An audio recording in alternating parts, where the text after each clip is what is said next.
ओम क्रीं प्रेतात्मा विनाशनम। ओम क्रीं अष्टदिग्बंधनम। ओम क्रीं प्रेतात्मा शक्ति विनाशनम। ओम क्रीं प्रेतात्मा बंदीकरणम। अरे बाप रे, ये आदमी कौन है? सीधा गड्ढे के अंदर जा रहा है। उसके अंदर रहने वाली वो भूतनी इसे मार देगी तो? इसे सच में तंत्र मंत्र आते हैं क्या? मुझे तो बहुत डर लग रहा है मालिक। रंगैया, तुम मुझसे उम्र में बहुत बड़े हो। तुम मुझे हिम्मत देने के बजाय ऐसी बातें कहकर मुझे और भी डरा रहे हो। और वैसे भी तुम्हें उस तांत्रिक के बारे में क्या पता है? यहाँ और आसपास के सभी गांवों में इसका बहुत ही अच्छा नाम है। यहाँ पहाड़ के घाटियों में रहने वाले एक बहुत ही अच्छी कबीले का है ये। इन्होंने आज तक भयानक से भूत प्रेत आत्माओं को बंदी बनाया है। चाहे वो भूत प्रेत कितनी भी शक्तिशाली हो, उन्हें पूरी तरह से सर्वनाश करने की शक्ति सिर्फ इसी में है। इसीलिए तो मैंने इस तांत्रिक को चुना था। तुम भी मत डरो और मुझे भी मत डराओ। प्रेत आत्मा का बंदीकरण पूरा हुआ है। अब कुछ ही पलों में मैं बाहर आऊंगा। ऐसा कहकर वो तांत्रिक जी कुछ देर बाद बाहर निकले। आत्मा का बंदीकरण हो गया है, लेकिन ये पिशाच की आत्मा अगले 5 सालों तक सर्वनाश नहीं होगी। अगर ये पिशाच 5 सालों तक यहीं पर सर्वनाश हुए बगैर रहेगी तो तुम्हारा गांव शमशान बन सकता है। इसीलिए मैंने अपनी मंत्र शक्तियों का इस्तेमाल करके इसे बंदी बना दिया है। ये लो, ये है उस प्रेत आत्मा की आत्मा, और ये है उस प्रेत आत्मा के अंदर बहने वाली खून। ये आत्मा और खून उस प्रेत आत्मा को बहुत शक्ति देती हैं। इसीलिए उसके शरीर से आत्मा और खून को अलग करके इसीलिए मैंने उसे एक बेजान पुतले की तरह बदलकर उस गड्ढे के अंदर रख दिया है। इसे अच्छी तरह से तालों से बंद कर दो। और इतना ही नहीं, इसकी आत्मा को एक लालटेन की तरह बदल दिया है और ये उसके शरीर के पास ही रहना होगा। अगर उससे दूर रहा तो ये आत्मा किसी भी जानवर के अंदर प्रवेश करके वापस अपने असली रूप में आ सकती है। इसलिए ये उसके शरीर के पास ही रहना चाहिए और इसके चारों ओर एक स्तंभ बना दीजिए और मैं मंत्र जाप करके इसे उसी में बंद कर देता हूँ और इस खून की मटकी को आपके गांव के परिसर में लटकाऊंगा। लेकिन ये मटका हर हाल में टूटना नहीं चाहिए। चलो चलते हैं। ऐसा कहकर उस प्रेत आत्मा की आत्मा को एक लालटेन में बंद करके उस गड्ढे में रखकर उस गड्ढे को कई तालों से बंद कर दिया।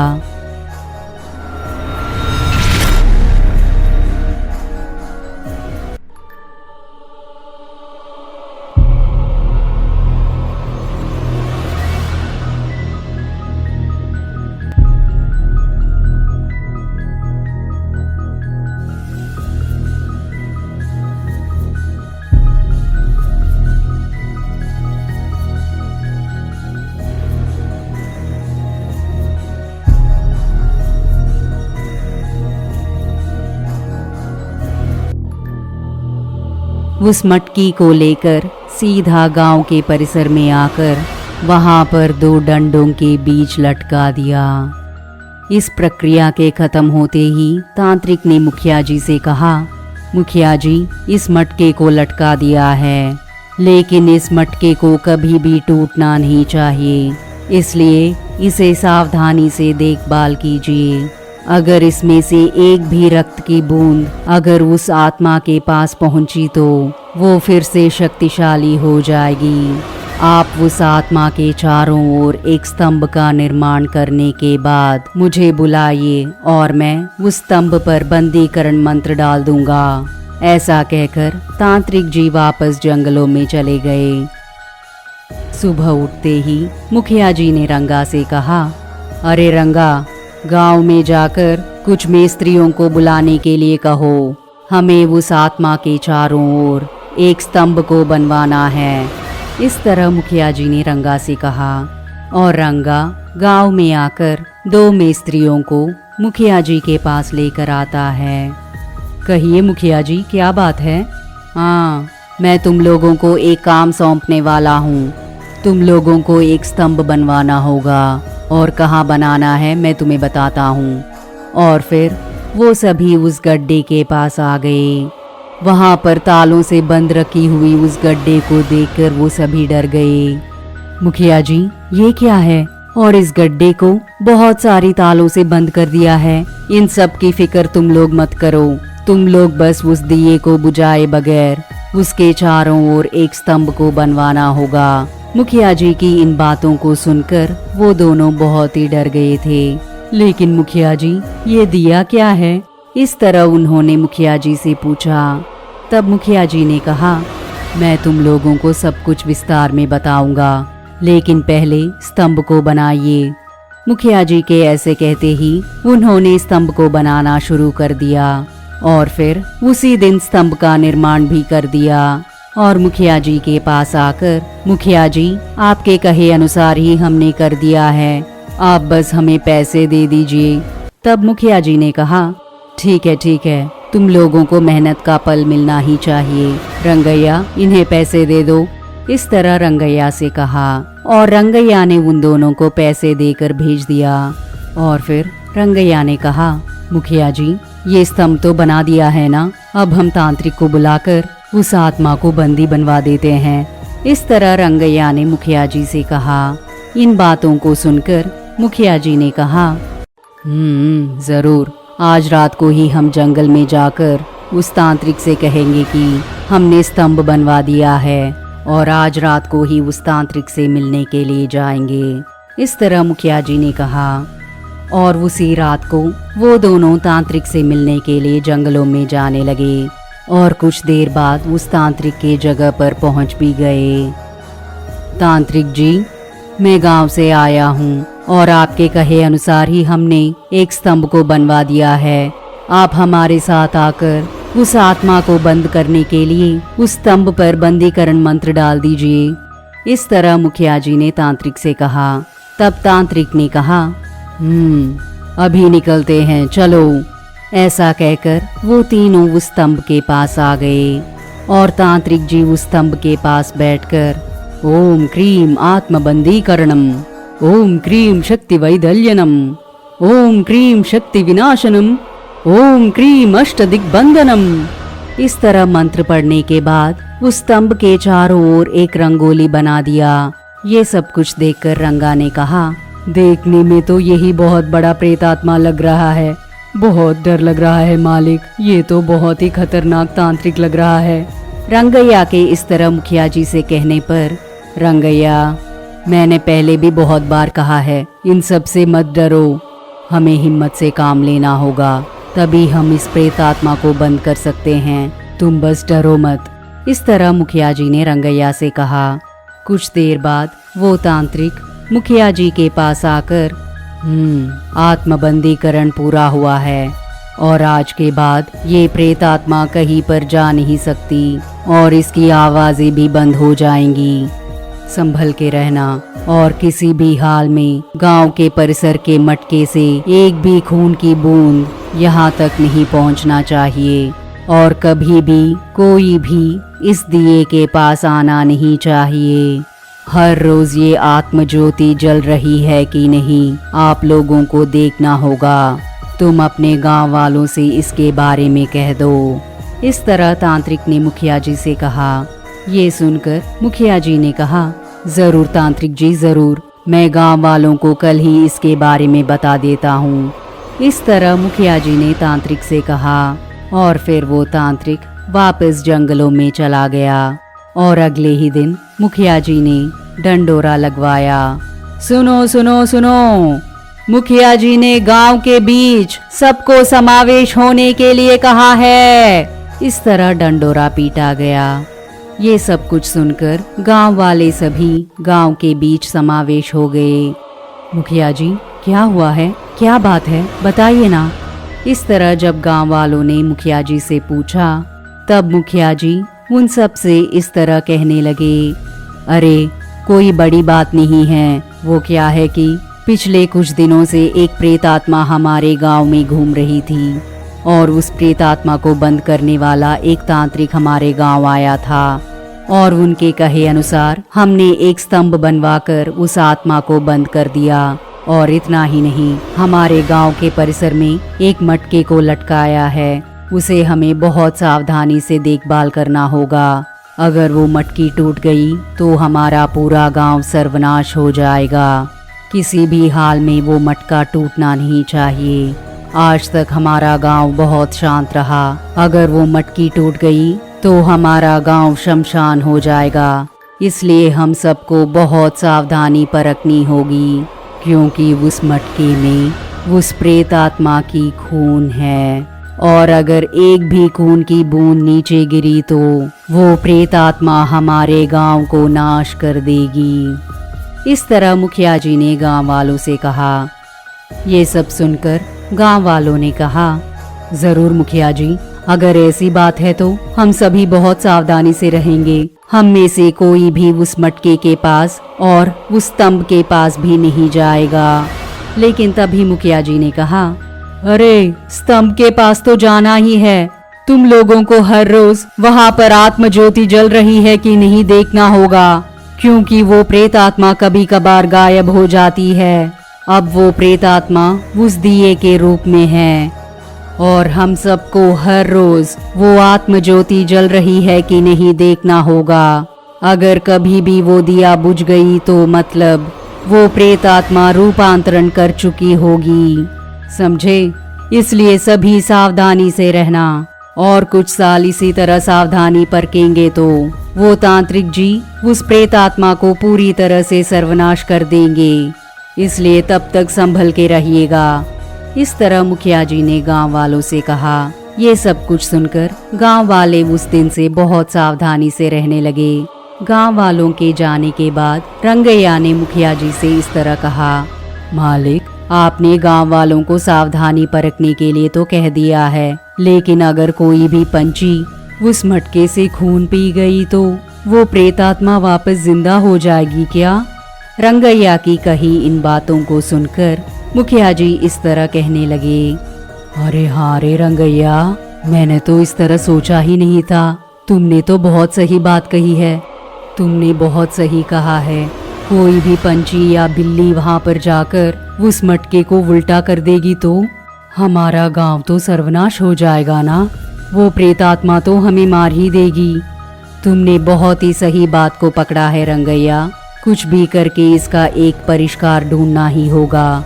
इस तरह मुखिया जी ने रंगैया से कहा, इस गांव के बारे में हम अगले भाग में जानेंगे। इस भाग में उस प्रेत आत्मा के बारे में जानेंगे। इस गांव का नाम है रंगापट्टनम। ये रंगापट्टनम गांव बहुत सालों से सूखा पड़ा हुआ था। हर जगह भूखमरी थी। फसल भी सर्वनाश हो जाता था। सही समय पर बारिश ना होने की वजह से इस गांव में बहुत सालों से सूखा पड़ा हुआ था और इसी वजह से उस गांव के लोगों को एक वक्त का खाना भी मिलना मुश्किल हो गया था। इतनी मुश्किलें होने के बावजूद भी वो लोग उसी गांव में रहना चाहते थे और गांव वालों की इन मुश्किलों को देखकर मुखिया जी इस तरह सोचने लगे, अरे मेरे गांव के लोगों को एक वक्त का खाना मिलना भी मुश्किल हो रहा है। इनके पास बहुत सारी फसल की खेत होने के बावजूद भी यहाँ पर बहुत सारी भूखमरी है। मुझे इनके समस्या को दूर करना ही होगा। मैं अपनी पूरी जायदाद को भी दाव में रखकर मैं अपने गांव वालों को बचाऊंगा। इस तरह उस गांव के मुखिया जी एक दृढ़ संकल्प लेते हैं और अगले ही दिन मुखिया जी अपने यहाँ काम करने वाले रंगैया को बुलाकर उनसे इस तरह कहने लगे, रंगैया, गांव वालों को कहो कि गांव के बीच समावेश होना है। वहाँ पर सभी गांव वालों को आना चाहिए। उन्हें एक मुख्य समाचार देना है। हमारी गांव की परिस्थितियाँ ठीक नहीं हैं। हर तरफ सूखापन और भूखमरी ही है। बेचारे इन गांव वालों की मुश्किलों को देखकर मुझे बहुत बुरा लग रहा है। तुम सभी गांव वालों से जाकर कहो कि उन्हें गांव के बीच समावेश होना है। इस तरह मुखिया जी ने रंगैया से कहा।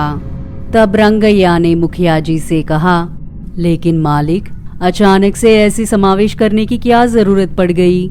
मुझे तो बस ये गांव वाले आलसी लगते हैं। ये लोग ठीक से काम नहीं करते हैं और इसी वजह से इनका ये हाल हुआ है। क्यों आपको इन सब में पड़ना? रंगैया की इन बातों को सुनकर मुखिया जी इस तरह कहने लगे, रंगैया, अधिक प्रसंग मत करो। तुम जाकर गांव के सभी लोगों को गांव के बीच समावेश होने के लिए कहो। इस तरह मुखिया जी रंगैया से बहुत गुस्से में कहते हैं। ये सुनकर रंगैया, अरे बाप रे, ये बहुत ही भड़काऊ लगता है। ठीक है मालिक, ठीक है, आपके कहे अनुसार ही मैं गांव में जाकर उन्हें समावेश होने के लिए कहता हूँ। ऐसा कहकर रंगैया वहां से चला गया और मुखिया जी अपने मन में, आज के बाद मेरे गांव में कोई भी भुखमरी से मरना नहीं चाहिए। मैं कैसे भी करके उनकी मदद करूंगा और उनसे अच्छी फसल भी उगवाऊंगा। इस तरह वो मन में सोचने लगे और जैसे मुखिया जी ने आदेश दिया था ठीक उसी तरह गांव वाले सभी समावेश हो गए। कुछ देर बाद मुखिया जी भी वहां पर आ जाते हैं और वो गांव वालों से इस तरह कहने लगे, मुझे पता है कि आप सब बहुत मुश्किलों में हैं। इस गांव में सूखा पड़ने की वजह से आप लोगों को एक वक्त का खाना भी मुश्किल से मिल रहा है। इसलिए मैंने आपके खेतों को देखकर आया हूँ। इस सूखे की वजह से आपके सभी खेतों में फसल नष्ट हो गया है और ऐसी दीन स्थिति से निकलने के लिए हमारे पास एक ही मार्ग बचा है। मैं आपके सहायता के लिए मेरे 100 एकड़ के जमीन में उगने वाली फसल को मैं आप सब में बांटूंगा। और इतना ही नहीं, आप लोगों को मेरी एक छोटी सी मदद भी करनी होगी। इस तरह जब मुखिया जी ने गांव वालों से कहा, तब गांव वाले सभी, मुखिया जी, ये भी कोई पूछने की बात है क्या? आप हमारे लिए इतना कुछ कर रहे हैं तो हम आपकी छोटी सी मदद भी नहीं करेंगे क्या? वो क्या है, कहिए मुखिया जी, हम जरूर करेंगे। इस तरह जब गांव वालों ने कहा तो मुखिया जी इस तरह कहने लगे, तुम लोगों की इस अभिमान को देखकर मुझे बहुत खुशी हो रही है और मैं आपकी इस भयानक स्थिति को देख नहीं पा रहा हूँ। इसलिए आज से कोई भी भूखा नहीं सोना चाहिए। हर घर में सुभिक्षा होनी चाहिए। इसीलिए मैंने एक निर्णय लिया है, आज के बाद हर हफ्ते जो कुछ भी हम सब कमाते हैं उसमें से थोड़ा हिस्सा एक जगह पर जमा करेंगे। ऐसा करने से जिस साल हमें खाने की समस्या होती है तब हम उस जमा किए हुए पैसों से थोड़ा बहुत खाना तो खरीद सकते हैं। क्या कहते हो? इस तरह जब मुखिया जी ने गांव वालों से कहा तो गांव वाले इस तरह कहने लगे, मुखिया जी, आपकी ये उपाय बहुत अच्छा है। जिसकी फसल अच्छी होती है वो पेट भर के खाना खा रहा है, लेकिन कुछ लोगों को बहुत मेहनत करने के बावजूद भी ठीक से फसल ना उगने की वजह से भूखे मर रहे हैं। आपकी इस उपाय के अनुसरण करने से कोई भी भूखा नहीं रहेगा। इसलिए आप जैसे कहते हैं वैसे ही करेंगे मुखिया जी। गांव वालों की इन बातों को सुनकर मुखिया जी ने कहा, सच में मुझे आप लोगों को देखकर बहुत अच्छा लग रहा है। आप लोगों ने मेरी बात मानी है, इसलिए मैं बहुत खुश हूँ। इसलिए हमें अच्छे काम करने के लिए देरी नहीं करनी चाहिए।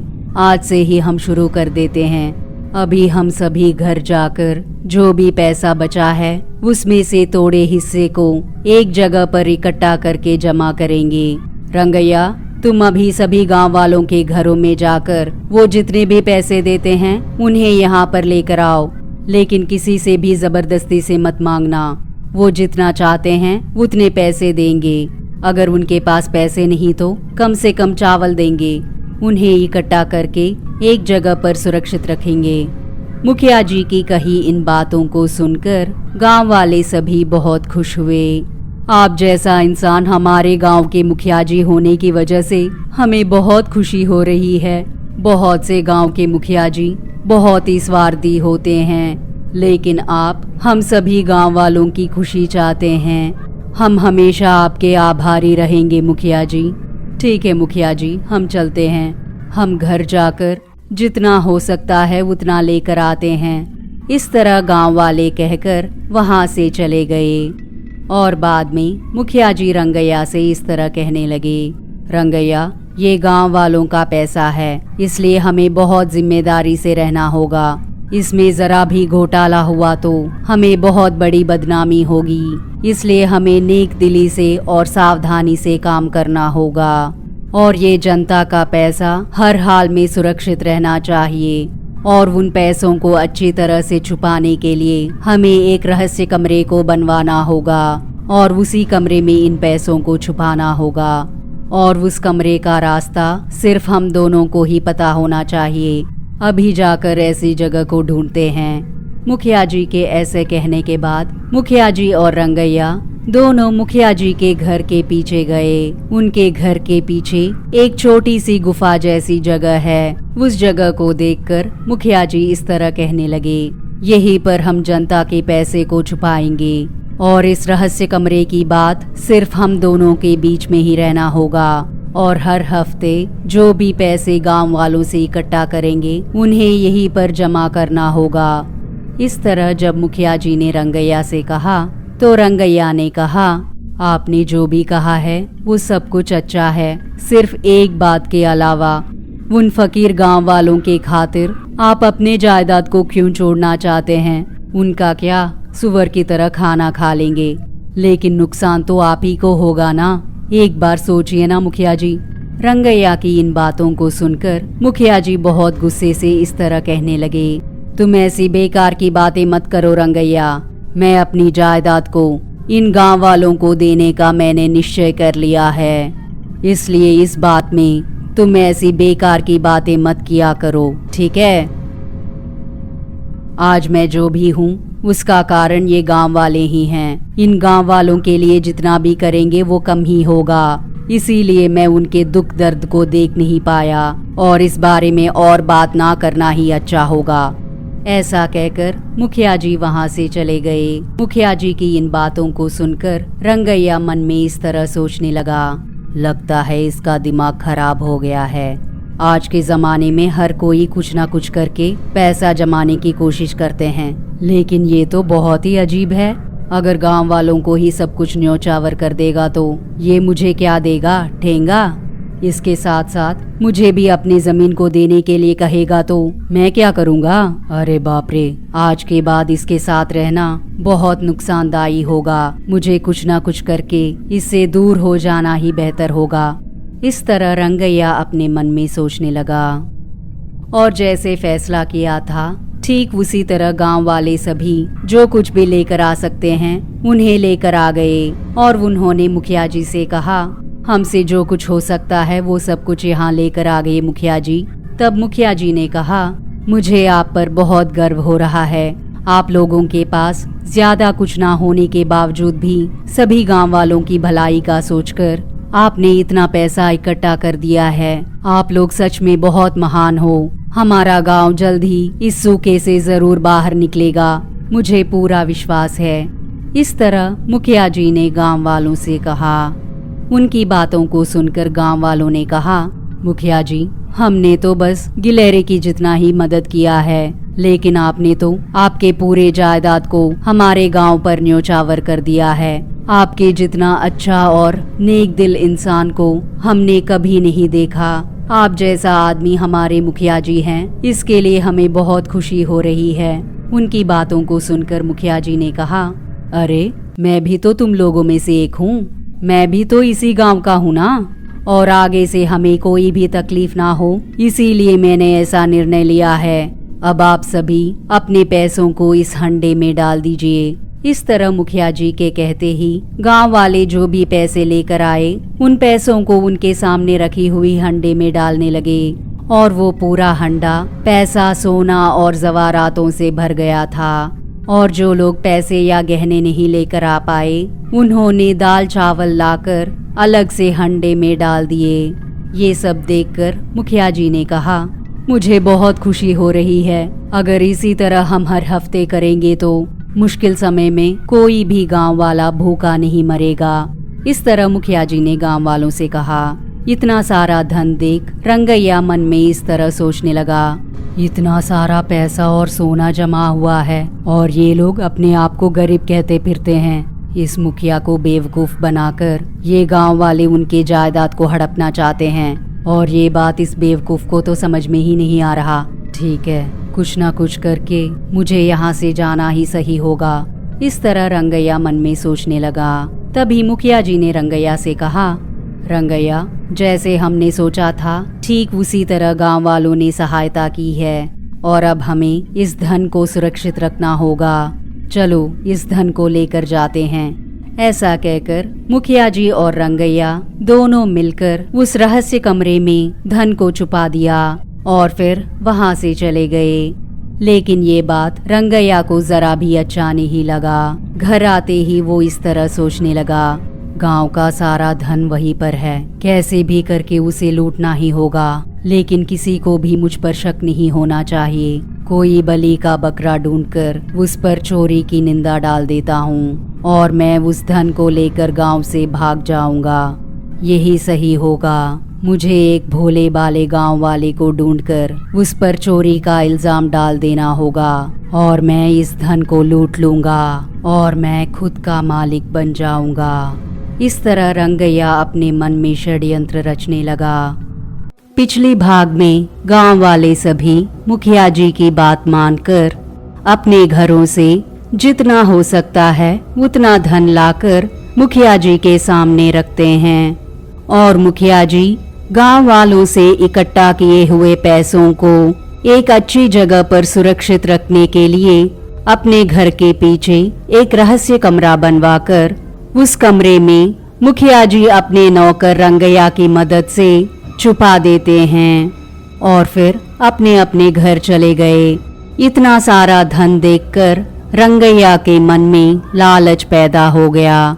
उस धन को किसी भी तरह से वो प्राप्त करना चाहता था और इसके लिए वो एक अच्छी सी योजना बनाने की कोशिश में लग गया और उसी के बारे में पूरी रात सोचने लगा। और अगले ही दिन उस गांव में पता नहीं कहां से आया था कि उनके गांव में एक भयानक सा दिखने वाला तांत्रिक प्रवेश करते हैं।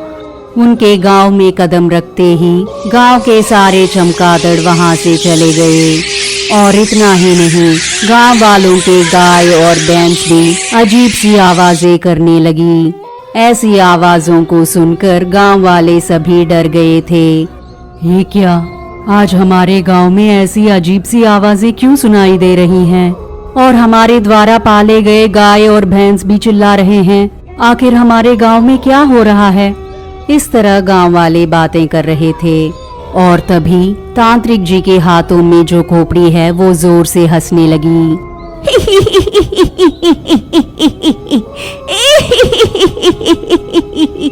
तुम जिस कार्य को पूरा करना चाहते हो उसके नजदीक आ गए हो।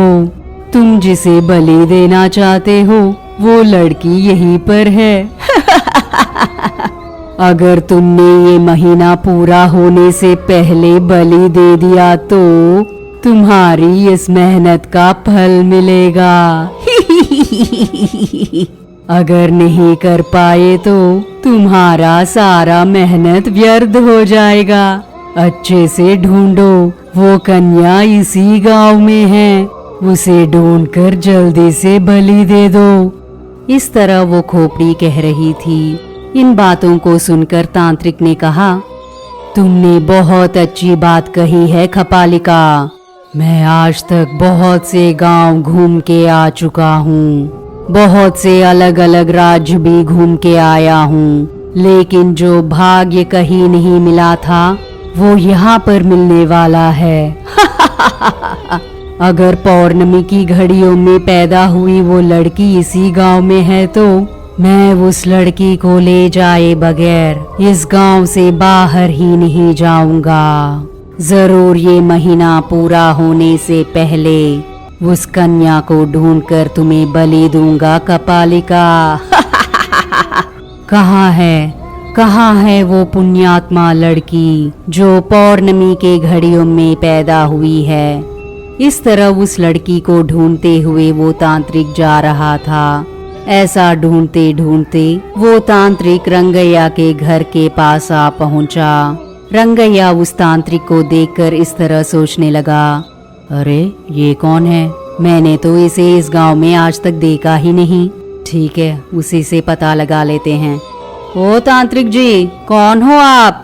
आपको इस गांव में आज तक देखा ही नहीं। कहाँ से आए हो आप और यहाँ क्यों आए हो? इस तरह रंगैया ने तांत्रिक जी से पूछा।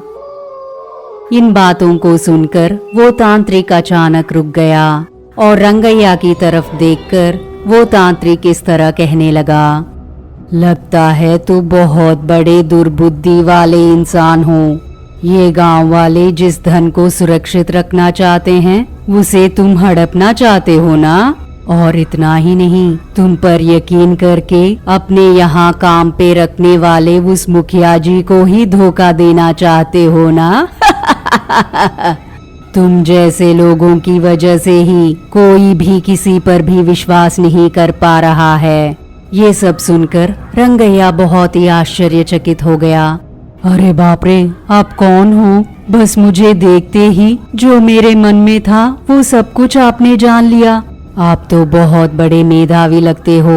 आपके पास मंत्र शक्तियाँ भी होंगी। आप जैसे लोगों की मदद हो तो मैं जो चाहूँगा वो जरूर कर पाऊंगा। आइए तांत्रिक जी, मेरे घर चलते हैं। रंगैया के इस तरह कहते ही तांत्रिक हंसकर इस तरह कहता है, मैं तो रहने के लिए इस गांव में एक जगह ढूंढ रहा था। अब मैं तुम्हारे ही घर में रह लूंगा।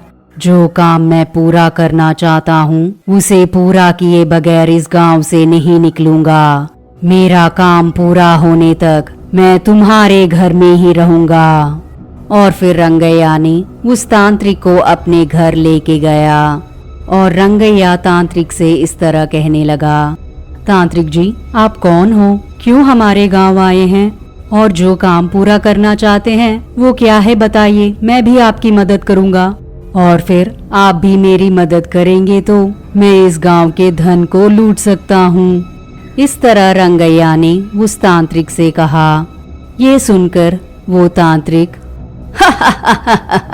धन का क्या है मूर्ख कहीं के, चुटकी में लेकर आ सकता हूँ, लेकिन जब तक मेरा कार्य पूरा नहीं होता है तब तक मैं कोई और कार्य नहीं करूँगा। जो कार्य मैं करना चाहता हूँ वो मैं तुम्हें बताता हूँ, अच्छे से सुनो। मैं बहुत सालों से बहुत से जगहों में एक पौर्णमी घड़ियों में पैदा हुई कन्या के लिए ढूंढता आ रहा हूँ और वो लड़की तुम्हारे ही गांव में है। और उसे अगर हम कपालिका को बलि देंगे तो मैं बहुत ही शक्तिशाली हो जाऊंगा और फिर मैं इस पूरे दुनिया को ही राज कर पाऊंगा। इतना शक्तिशाली बन जाऊंगा अर्भक मानव। उसी काम को पूरा करने के लिए ही यहाँ पर आया हूँ। तुम अगर मेरी मदद करोगे तो तुम जो धन पाना चाहते हो उसके साथ साथ आसपास के गांवों के धन भी तुम्हारे सामने रख दूंगा। इस तरह उस क्रूर तांत्रिक ने रंगैया से कहा। ये सुनकर रंगैया बोला, मैं तो बहुत ही किस्मत वाला हूँ। जो काम मैं करना चाहता था उसको पूरा करने में आप मेरी मदद के लिए खुद ही आ गए। मुझे तो सच में बहुत खुशी हो रही है। मैं जरूर आपकी मदद करूंगा तांत्रिक जी। मैं उस लड़की को ढूंढने के लिए पूरे गांव में छान मारूंगा। इस तरह रंगैया ने उस क्रूर तांत्रिक से कहा और तभी रंगैया के घर के सामने से उस गांव में मिट्टी के घड़े बनाने वाला कुम्हार गुजर रहा था। घड़े घड़े, मिट्टी के घड़े, अच्छी मिट्टी से बनाए गए घड़े। इस तरह वो इंसान वहां से जा रहा था। रंगैया ये सुनकर, ओए घड़े वाले, मुझे एक घड़ा चाहिए, इधर आओ। इस तरह उस कुम्हार को रंगैया ने बुलाया। घड़ों को बेचने वाले उस इंसान का नाम है भीम और वो बहुत ही अच्छा इंसान है। वो उसी गांव के परिसर में वो एक छोटे से झोंपड़े में रहता है। रंगैया के बुलाने पर वो रंगैया के पास आता है। अरे भीम, तुम्हारे घड़े तो बहुत मजबूत होते हैं, और तो और तुम्हारे घड़े में पानी भरकर उस पानी को पिएंगे तो वो पानी अमृत के जैसा होता है। ठीक है, अब मुझे एक अच्छे से घड़ा दो। इस तरह रंगैया ने भीम से कहा। तब भीम ने कहा, ठीक है साहब, ये लीजिए, मैंने कल ही बनाया था। ये सब अच्छी मिट्टी से बनाए गए घड़े हैं। इनमें पानी भरेंगे तो वो पानी ठंडा हो जाता है। ये लीजिए। ऐसा कहकर भीम ने रंगैया को उस घड़े को दिया। रंगैया जब वो घड़ा लेकर जा रहा था तब भीम ने कहा, अरे आपने तो पैसे ही नहीं दिए। तब रंगैया इस तरह कहने लगा, क्या रे, पैसे क्यों चाहिए तुझे? चल जा यहाँ से। इस तरह उसने जोर से चिल्लाया। तब भीम ने कहा, रंगैया जी, आप गुस्सा मत होइए, मैंने मेहनत से बनाई थी, कुछ तो पैसे दे दीजिए ना। इस तरह जब भीम ने रंगैया से पूछा तब रंगैया बोला, पैसे वैसे कुछ नहीं दूंगा, जाओ यहाँ से। इस तरह रंगैया ने चिल्लाया। ये सुनकर बेचारा भीम वहाँ से निराश होकर जाने लगा और वो चलते चलते इस तरह मन में सोचने लगा, उस घड़े को मैंने बहुत मेहनत से बनाई थी, मुझे तो 1 रुपया भी नहीं मिला। अब मैं क्या करूं? गांव वाले तो ठीक से घड़े खरीद भी नहीं रहे हैं। मुश्किल से 1 मटका बिकाता और उसे भी इसने मुफ्त में ले लिया। इस तरह निराश होकर भीम वहां से चलते हुए जा रहा था। और तभी उस तांत्रिक के पास जो खोपड़ी है वो इस तरह कहने लगी, तुम बहुत ही नजदीक आ गए हो। लेकिन जो तुम्हारे पास आया है उसे तो तुमने छोड़ ही दिया। ये सुनकर तांत्रिक ने इस तरह कहा, क्या कह रहे हो तुम? मैं तो यहीं पर हूँ ना, इतने में क्या हो गया? इस तरह जब तांत्रिक ने कहा तो कपालिका ने कहा, उस लड़की का बाप यहाँ पर आया था। और तुमने उस अवकाश को छोड़ दिया। तुमने एक अच्छे मौके को गवा दिया है। इस तरह उस कपालिका ने कहा। ये सुनकर उस तांत्रिक ने कहा, कपालिका, सीधा सीधा बोलो, क्या हो गया? इस तरह उस तांत्रिक ने पूछा। तभी रंगैया वहां पर आकर, तांत्रिक जी, ये लीजिए, मैंने एक अच्छे से घड़े को लेकर आया हूँ। इस घड़े में पानी भरेंगे तो वो पानी हिमालय के जैसा ठंडा हो जाएगा। मैं आपके खातिरदारी में कोई कमी नहीं रखना चाहता हूँ। आप यहाँ आराम से रह सकते हैं। इस तरह रंगैया ने तांत्रिक से कहा। ये सुनकर उस तांत्रिक ने कहा, अरे अर्भक मानव, कौन था वो जो हमारे घर आया था? इस तरह तांत्रिक के पूछते ही रंगैया ने कहा, अरे वो तो एक कुम्हार है, उसका नाम भीम है। वो तो मुझसे ही पैसा मांग रहा था। पैसा वैसा कुछ नहीं है कहकर उसे मैंने भगा दिया था। इस तरह रंगैया ने उस तांत्रिक से कहा। पिछले भाग में जो आदमी रंगैया के घर पर आया था वही पौर्णमी घड़ियों में पैदा हुई कन्या का पिता है। इस तरह तांत्रिक से उस कपालिका ने कहा था। इन बातों को सुनकर वो तांत्रिक बहुत खुश हुआ और रंगैया से इस तरह कहा, वो अर्भक मानव, वो कौन था जो अभी अभी तेरे घर आया? तब रंगैया ने कहा कि वो इंसान एक कुम्हार है और वो गांव के परिसर में अपनी बेटी के साथ एक छोटी सी झोपड़ी में रहता है। इन बातों को सुनकर वो तांत्रिक बहुत ही खुश होकर भला रे भला, वही कपालिका, तुमने जो कहा वो सही है। तुम हमेशा मेरे भलाई के बारे में ही सोचती हो। अब तो वो निकल गया, लेकिन मैं कल तेरे लिए उस लड़की का बलि देकर ही रहूंगा कपालिका। ऐसा कहकर वो जोर जोर से हंसने लगा। इन बातों को सुनकर रंगैया ने इस तरह कहा, गुरुजी, ये खोपड़ी क्या कह रही है? इस तरह रंगैया के तांत्रिक से पूछने पर अरे मूर्ख कही के, अभी अभी तेरे घर पर जो कुम्हार आया था उसकी बेटी ही पौर्णमी घड़ियों में पैदा हुई कन्या है। बहुत जल्द ही मेरा मकसद पूरा होने वाला है। आज मैं बहुत ही खुश हूँ। कैसे भी करके उस युवती को मैं अपने जाल में फंसाकर उस कन्या को, इस कपालिका को बलि दे दूंगा। इस तरह वो तांत्रिक जोर जोर से हंसने लगा। ये सुनकर रंगैया ने कहा, अरे बाप रे, तो आप उस कुम्हार भीमा की बेटी को ही ढूंढ रहे हो? बहुत अच्छा हुआ, अब तो काम और भी आसानी से हो जाएगा और साथ ही मेरा काम भी आसान हो जाएगा।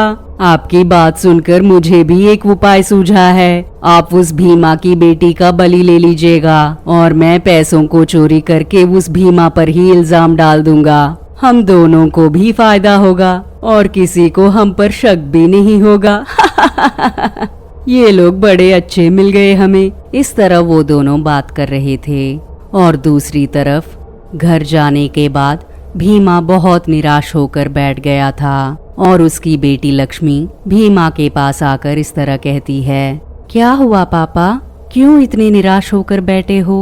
और लगभग सारे मटके भी बिक गए हैं सिवाय एक मटके के, फिर भी इतने निराश होकर क्यों बैठे हो पापा? इस तरह उसकी बेटी लक्ष्मी के पूछने पर भीमा ने कहा, नहीं बेटा, मैं मटके बेचने के लिए ही गांव गया था।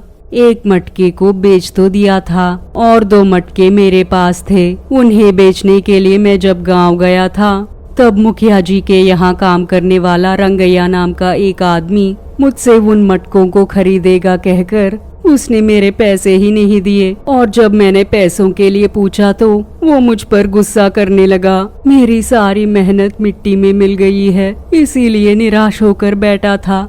इस तरह भीमा ने उसकी बेटी लक्ष्मी से कहा। ये सुनकर लक्ष्मी ने कहा, तुम तो बहुत भोले हो पापा, इतनी मेहनत करके आपने मटके बनाए और एक आदमी ने आपसे मटके लेकर पैसे दिए बगैर आपको भेज दिया और आप उसे कुछ ना कहकर यहाँ पर आकर निराश बैठे हो। मैं अभी जाकर उससे पैसे लेकर आती हूँ। इस तरह जब भीमा की बेटी ने कहा तो भीमा ने कहा, नहीं बेटा, बड़े लोगों से निपटना नहीं चाहिए, जाने दो। बस एक मटके के लिए क्यों इतना परेशान होना, उनसे क्यों हमें पंगा लेना। इस तरह जब भीमा ने कहा तो उसकी बेटी लक्ष्मी, पापा आज एक मटके के साथ हुआ है और कल हमारे घर पर आया तो तब भी ऐसे ही चुप बैठेंगे क्या? नहीं पापा, आज इस बात का फैसला होना ही चाहिए। ऐसा कहकर भीमा की बेटी लक्ष्मी सीधा उस रंगैया के घर पर आ गई। लक्ष्मी के आते ही तांत्रिक के हाथों में जो कपालिका है उसने कहा, जिस पंछी को ढूंढ रहे थे वही यहाँ पर आ गई है। जाओ रे जाओ, लेकर आओ, वो पंछी घर के बाहर ही है। इस तरह कपालिका ने बहुत जोर से कहा। इन बातों को सुनते ही तांत्रिक ने कहा, कपालिका, तुम जो कह रही हो वो सच है? वो लड़की इसी घर के पास है? अद्भुत, बहुत बड़ा अद्भुत। ऐसा कहकर वो तांत्रिक बाहर आया। उस कन्या को देखते ही तांत्रिक अपने मन में इस तरह सोचने लगा, मेरी किस्मत कितनी अच्छी है, जिसे मैं ढूंढ रहा था वही मेरे सामने है। अभी मैं इसे बंदी बनाकर मेरे गुफा ले जाकर कपालिका को इसका बलि दूंगा। ऐसा कहकर अपने मंत्र दंड से जब उसने मंत्र डाला तो वो काम ही नहीं किया। अरे, मैं इतने सारे मंत्र बोल रहा हूँ फिर भी ये कन्या मेरे मंत्र शक्तियों के काबू में ही नहीं आ रही है। इस तरह वो सोच में पड़ गया। तभी लक्ष्मी ने उस तांत्रिक से इस तरह कहा, ओए बाबा, कौन है आप? इस घर में जो रंगैया है उसे बुलाओ, उससे छोटा सा काम है। इस तरह लक्ष्मी ने उस तांत्रिक से कहा और इतने में वो रंगैया ही बाहर निकल कर आ गया। अरे बाप रे स्वामी, आप जिसे ढूंढ रहे थे वो लड़की सीधा हमारे घर पर आ गई है। आप मंत्र डालकर इसे लेकर जाइए। इस तरह जब रंगैया ने तांत्रिक से कहा तो उस तांत्रिक ने जवाब में कहा, अरे मूर्ख कही के, मैंने थोड़ी देर पहले ही मंत्र डाला था, लेकिन मेरी मंत्र शक्तियों की काबू में ये लड़की आ ही नहीं रही है। इसके पीछे जरूर कोई शक्ति है और वो शक्ति मेरे मंत्र शक्तियों पर भारी पड़ रही है। ठीक है, जाने दो। मैं अपनी शक्तियों का इस्तेमाल करके अभी पता लगाता हूँ कि ये लड़की क्यों मेरे काबू में नहीं आ रही है। तब तक तुम इसे अपने बातों में लगाए रखना। ऐसा कहकर वो तांत्रिक अंदर चला गया। ये सब देखकर लक्ष्मी ने इस तरह कहा, ओए, क्या बात कर रहे हो तुम दोनों? मेरे पापा से मटकी लेकर आपने उन्हें पैसे भी नहीं दिए। क्यों, हमें बेवकूफ समझे हो क्या? बेचारे मेरे भोले भाले पापा को भगा दोगे तो पैसे देने से बच जाओगे क्या? मैं नहीं छोड़ूंगी। सुनो, मेरे पापा की मटकी के लिए पैसे दोगे तो ठीक है, या फिर उस मटके को दे दो। ये लक्ष्मी ऐसी वैसी लड़की नहीं है। मेरे दिल में बहुत हिम्मत है। तू अपना सब कुछ बंद करके मेरे पैसों को दे दो, वरना मैं खुद अंदर जाकर मटकी को ले जाऊंगी। इस तरह भीमा की बेटी ने बहुत ही गुस्से से कहा। इन बातों को सुनकर आसपास के लोग वहां पर इकट्ठा हो गए। क्या हुआ लक्ष्मी, क्या हुआ? इस तरह जब उन्होंने पूछा, देखिए ना, इन्होंने मेरे पापा से एक मटकी ली और पैसे देने से मना कर दिया, और जब पूछा तो उन पर गुस्सा हो गए। इस तरह जब लक्ष्मी ने उन सब से कहा तो रंगैया, अरे बाप रे, ये तो मेरी इज्जत ही निकालने वाली है। अरे लक्ष्मी, मैंने ऐसा नहीं कहा था। मैंने तो बस उसे कहा था कि मैं उसे बाद में दूंगा। रुको, मैं अभी लेकर आता हूँ। इस तरह वहाँ की हालात को संभालते हुए रंगैया ने घर से पैसे लाकर लक्ष्मी के हाथों में दे दिया। तब लक्ष्मी ने कहा, अब आए हो ना रास्ते में? बेचारे मेरे पापा को धोखा देकर तू इन पैसों को उड़ाना चाहते थे ना, लेकिन मैं अपने पापा के पीछे हूँ, याद रखना, समझे? ऐसा कहकर लक्ष्मी सीधा अपने घर वापस आ गई। लेकिन उसके पापा भीमा ने कहा, तू क्यों उनके घर गई थी बेटा? बेटा, वो तो बहुत बुरा आदमी है। इस तरह जब भीमा ने अपनी बेटी से कहा तो लक्ष्मी ने कहा, पापा आप डरो मत। तुम तो हमेशा इस तरह डरने की वजह से ही गांव वाले सभी तुम्हारा फायदा उठा रहे हैं। इसीलिए मैंने उस रंगैया से पैसे मांग कर लाई हूँ, ये लीजिए। ऐसा कहकर लक्ष्मी ने उन पैसों को अपने पापा को दिखाया। लक्ष्मी की बातों को सुनकर भीमा ने कहा, बेटा, क्यों तूने उनसे झगड़ा करके पैसों को लेकर आई हो? तू एक लड़की है, कल तेरे साथ कोई अनहोनी हो जाए तो मैं तो बर्दाश्त नहीं कर पाऊंगा।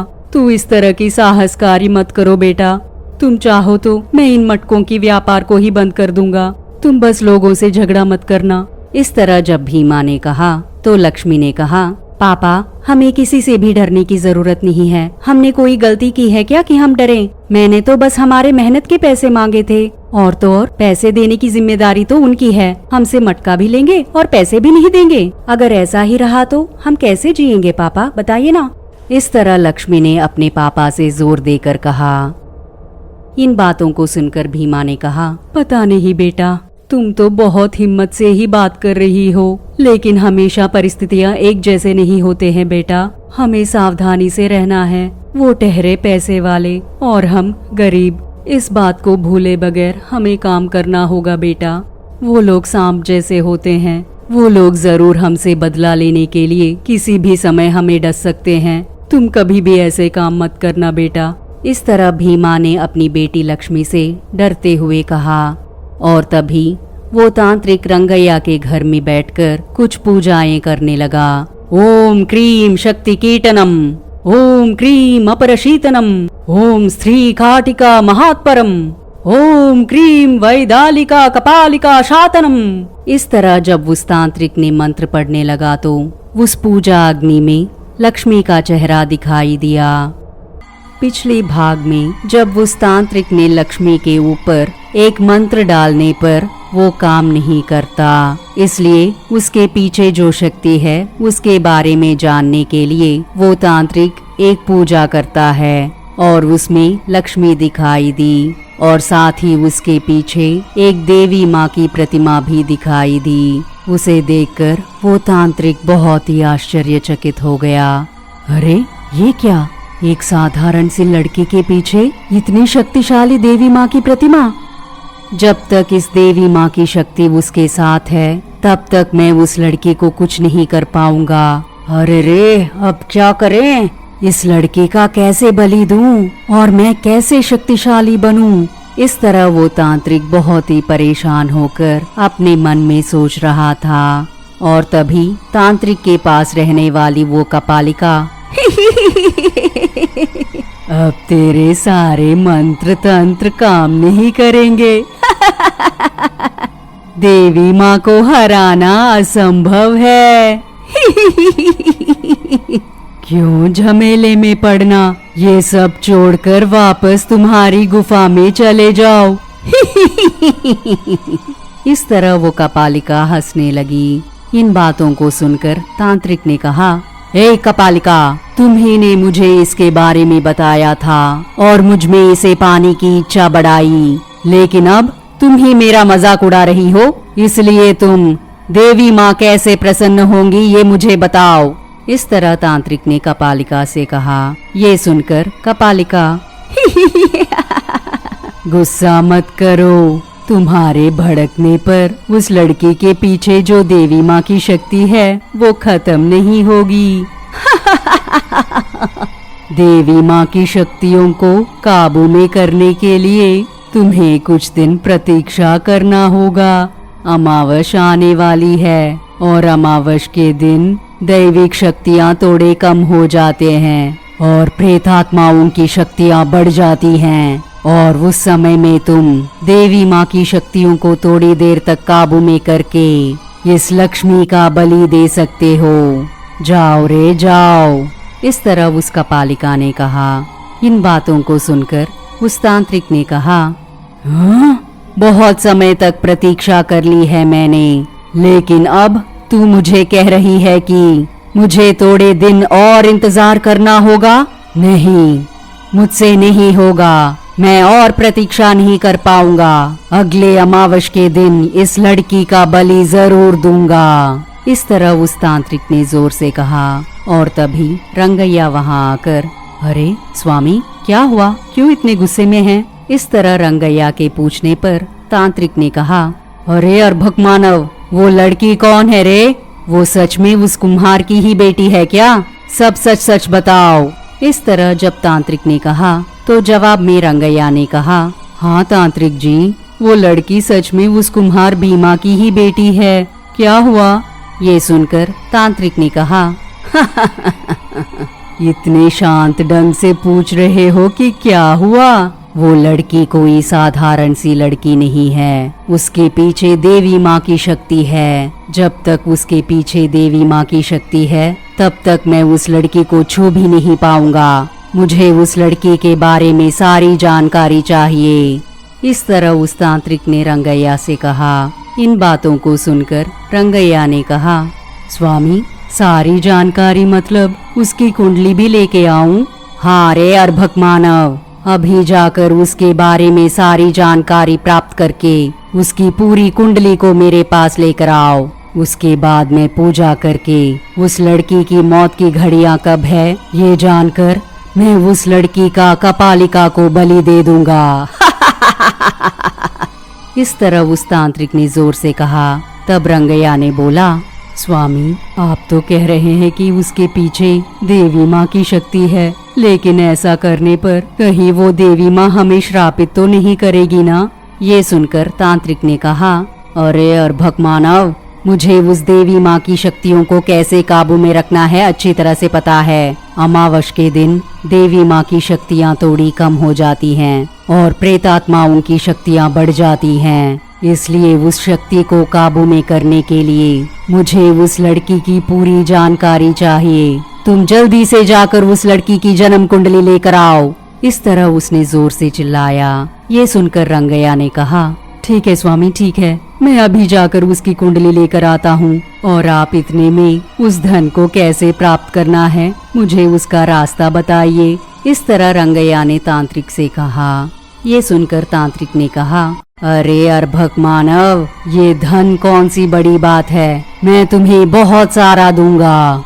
तुम पहले ये काम पूरा करके आओ। इस तरह उस तांत्रिक ने रंगैया से कहा और रंगैया रास्ते में चलते हुए बहुत सोचने लगा। इस तांत्रिक ने तो मेरे घर में ही डेरा डाल दिया है। मुझे तो लगता है कि ये मुझे ही लूट लेगा। उन पैसों के बारे में पूछता हूँ तो वो मुझ पर ही भड़क जाता है। इसलिए मुझे भी कोई ना कोई उपाय सोचना ही होगा, वरना मैं तो पूरी तरह से डूब भी सकता हूँ। इस तरह रंगैया मन में सोच रहा था और फिर सीधा मुखिया जी के पास गया। रंगैया अपने मन में बहुत गहरी सोच में पड़ा हुआ था। ये देखकर मुखिया जी बोले, रंगैया क्या हुआ, क्यों ऐसे हो, क्यों इतनी गहरी सोच में हो? इस तरह जब मुखिया जी ने पूछा तो रंगैया ने कहा, अरे रे रे, ऐसी कोई बात नहीं है मुखिया जी, बस ऐसे ही कुछ तो सोच रहा था। बताइए मुखिया जी क्या बात है? इस तरह जब रंगैया ने मुखिया जी से पूछा, मुखिया जी बोले, क्या रंगैया भूल गए? 1 सप्ताह तो पूरा हो गया ना, गांव वाले सभी अपने धन लेकर आए होंगे, जाकर उस धन को लेकर आते हैं, चलो। इस तरह जब मुखिया जी ने रंगैया से कहा, तब रंगैया को एक अच्छी सी उपाय सूझी। आज कैसे भी करके इस धन को मुझे प्राप्त करना ही होगा। मुझे किसी भी हाल में इस बार इस धन के विषय में जरा भी देरी नहीं करनी चाहिए, और साथ ही मेरे जैसे ही कोई और भी सोच सकता है। ज्यादा क्यों सोचना, इस मुखिया को भी ऐसे विचार आते होंगे, इसलिए मुझे कुछ न कुछ करके इस धन को मुझे ही हड़पना होगा। इस तरह रंगैया मन में सोच रहा था। ये देखकर मुखिया जी बोले, क्या हुआ रंगैया तुम्हें? आज तो तुम बहुत ही अलग लग रहे हो, बीमार हो क्या? ये सुनकर रंगैया बोला, ऐसी कोई बात नहीं है मुखिया जी, ऐसी कोई बात नहीं है, चलिए चलते हैं, हम गांव के बीच जाते हैं। इस तरह रंगैया ने कहा और फिर दोनों मिलकर गांव के बीच आ पहुँचे। और तब तक वहां पर सारे गांव वाले जितना उनसे हो सकता था उतने पैसे वहां पर लेकर आ गए। वो सभी गांव वाले मुखिया जी का इंतजार कर रहे थे। ये देख मुखिया जी बोले, मुझे बहुत खुशी हो रही है, आप सभी मेरी बात मानकर आप अपनी मेहनत की कमाई को यहाँ पर लेकर आ रहे हैं। आज से हमारे गांव में एक भी गरीब नहीं रहेगा, सभी 3 वक्त का खाना खा पाएंगे और सभी खुश रहेंगे। और मैं अगले सप्ताह में खेती के लिए जरूरत की सारे औजार लेकर आऊंगा, और साथ ही मैं ऐसा कुछ करूंगा जिससे कोई भी भूखा नहीं रहेगा। मुखिया जी की बात सुनकर गांव वाले सभी बहुत खुश हुए, लेकिन रंगैया मन में कुछ सोच रहा था। कुछ देर बाद सभी गांव वाले वहां से चले गए, लेकिन रंगैया अभी भी कुछ सोच रहा था। ये देख मुखिया जी बोले, अरे रंगैया क्या हो गया, तू सच में ठीक हो ना? बताओ क्या हुआ, क्या बात है? ये सुनकर रंगैया ने कहा, अरे मुझे तो कुछ नहीं हुआ, मैं सच में ठीक हूँ, लेकिन मेरी एक सुझाव है, इस पूरे धन को एक जगह पर ही छुपाने के बजाय क्यों न हम सिक्कों को एक जगह पर और कागज के पैसों को एक जगह पर रखें, इससे हमें गिनने में भी आसानी होगी। मैं तो इसी बारे में सोच रहा था। तब मुखिया जी बोले, अरे तुम भी ना रंगैया, इतनी छोटी सी बात के लिए इतनी देर सोच रहे थे? तभी तो मैं देखूं क्यों तू इतना परेशान लग रहा है। ठीक है, हम ऐसा ही करेंगे, सिक्कों के लिए एक मटका और कागज के नोटों के लिए एक और मटका बनवा देंगे। मुखिया जी की इन बातों को सुनकर रंगैया इस तरह सोचने लगा, ये अब आया है मेरे रास्ते में, अब मैं उस मटके वाले भीम को फंसाकर इस पूरे धन को मैं खुद ही लूट लूंगा। इस तरह वो मन में सोचने लगा और फिर मुखिया जी से कहा, मुखिया जी हमारा भीमा है ना, वो तो बहुत अच्छी तरह से मटके बनाता है, इसलिए हम उसी से मटके बनवाकर उन मटकों में ही पैसों को छुपा देंगे। इस तरह रंगैया ने मुखिया जी से कहा। रंगैया की बात सुनकर मुखिया जी ने कहा, ठीक है रंगैया, तो फिर भीमा को बुलाकर उस रहस्य कमरे के नाप लेने को बोलते हैं और फिर वो उसके तहत हमें मटके बना कर देगा, और साथ ही ये भी बताना कि इसके बारे में किसी और को ना कहें। ये सुनकर रंगैया मन ही मन बहुत खुश हो गया और वो वहाँ से जाते वक्त, इतने दिनों बाद आज मेरा सपना पूरा होने वाला है। पैसे मेरे और निंदा भीमा पर, मुझे अभी भीमा के पास जाकर इसके बारे में कहना होगा। इस तरह सोचते हुए रंगैया सीधा भीमा के घर आ पहुंचा। भीमा, ओ भीमा! इस तरह रंगैया ने जोर से बुलाया। ये सुनकर भीमा बोला, कहिए मालिक, क्या बात है, आप सीधा मेरे घर में कैसे आना हुआ? तब रंगैया ने कहा, अरे भीमा, मुखिया जी ने तुम्हें जल्दी से आने को कहा है। वो कह रहे थे कि वो तुझे एक अच्छा काम देंगे, तू अगर वो काम पूरा करेगा तो तुझे बहुत नाम मिलेगा और तुम मुखिया जी को और मुझे कभी नहीं भूल पाओगे। ऐसे अच्छे मौके को छोड़ना मत। इस तरह रंगैया ने भीमा से कहा। तभी लक्ष्मी वहां पर आकर, ओ रंगैया जी, मेरे पापा तो आपके काम को जरूर पूरा कर ही देंगे, लेकिन अगर आपने पैसे नहीं दिया तो पता है ना कि मैं क्या करूंगी। इस तरह लक्ष्मी ने रंगैया से कहा।